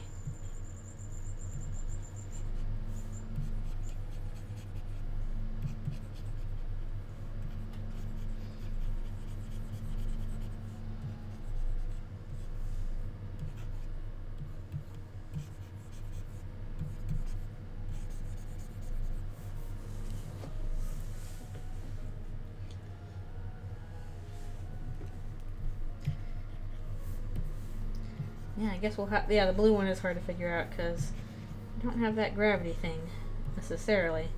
I mean, we could, but it feels kind of unlikely. I guess we'll find out. We'll see how it goes.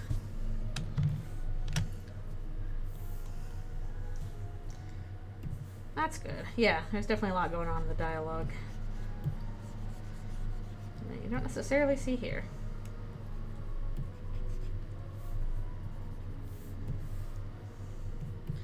I'm glad you're getting hyped. I'm excited for whenever I'll finally be able to post it. Which will hopefully be next week, if I'm lucky. I better be able to. So again, I want to get it up before surgery stuff.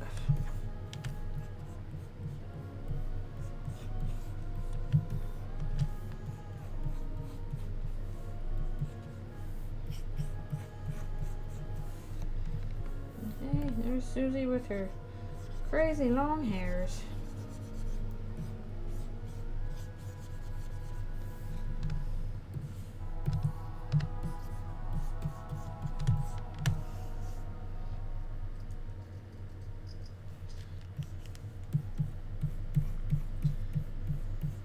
Yeah, I don't know.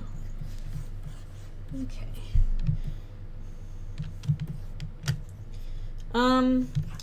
I don't think so. I don't think that's going to be happening with this surgery. Actually, I know that is a possibility, but I don't think that is. No, come on, shoot. Stop yelling, computer. I'm almost done.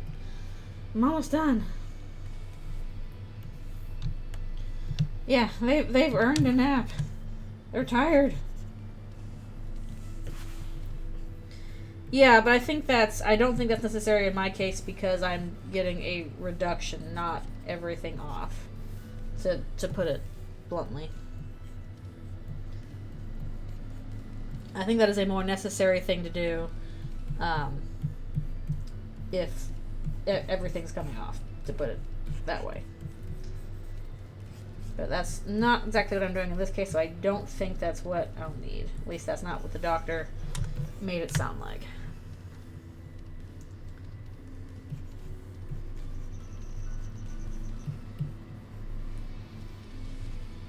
Okay, let's see. How do I divide this up again?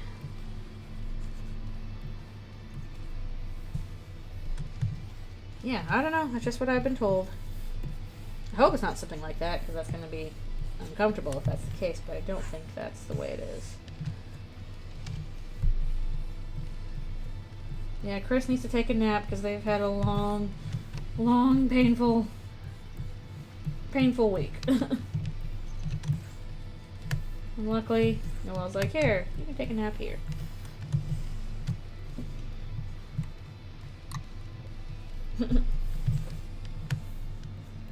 His jokes are so bad you die of cringe. No, poor Snowy.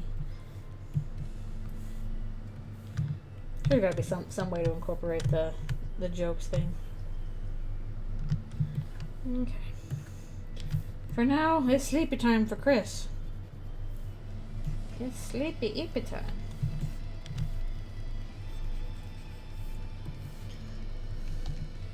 Would you trust Chris with big eldritch beasts coming to get you? Yeah. Over here.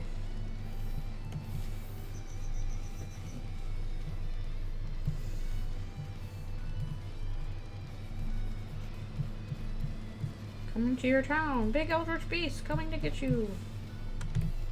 It'll be fine.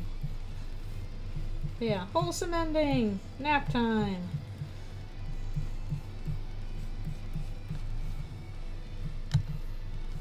Okay. Yay!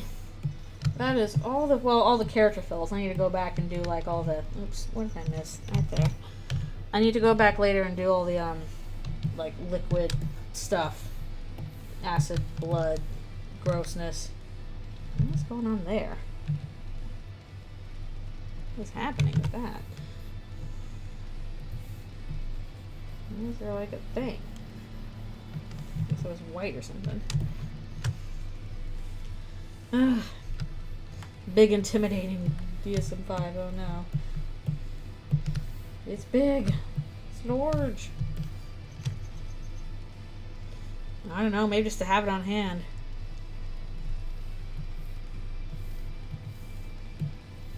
Just something to have on hand. Okay. Yay! Yay! We've gotten character fills done for the rest of the comic. Yay! Ugh, and I gotta stretch. I think that's probably also Adland. Oh, just in time. Alright, I'll wait for Adland to be over and then I will talk a bit more.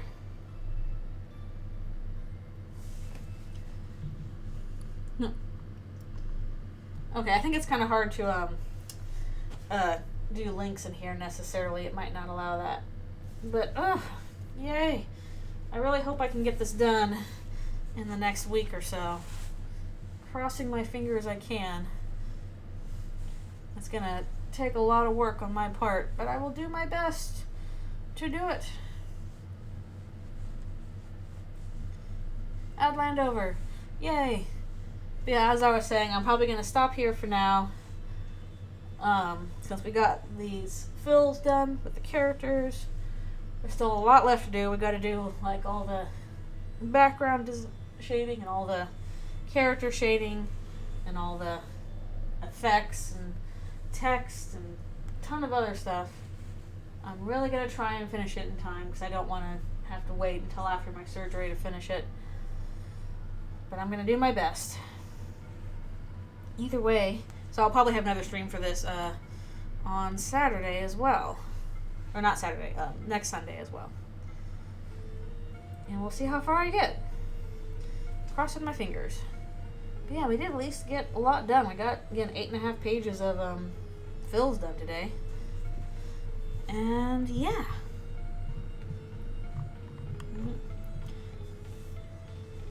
Yeah, I'll have to check that out later because unfortunately I am I'm about to sign off here. It caught me as I was about to sign off. Because we are getting ready to settle down and there will be more Undertale Yellow on Friday and then hopefully another stream next week. And we'll get through as much as I can. But yeah, thank you guys so much for coming to the stream. I really super duper appreciate y'all being here and for chatting with me. Helps me get through this stuff quickly and it's fun, and I hope you all have a great rest of your weekend. And yeah, I'll have to check those out later, Arthur. I'm signing off for now, but I'll see about those later. Yeah, all that kind of stuff with trying to figure out what to show. So yeah, made pretty good progress. I'm happy with that. So thank you guys so much for coming to the stream, and there will be more in the future. I will do my best. So thanks guys for coming. I appreciate you being here, and I will see you all next time. Alrighty, good night.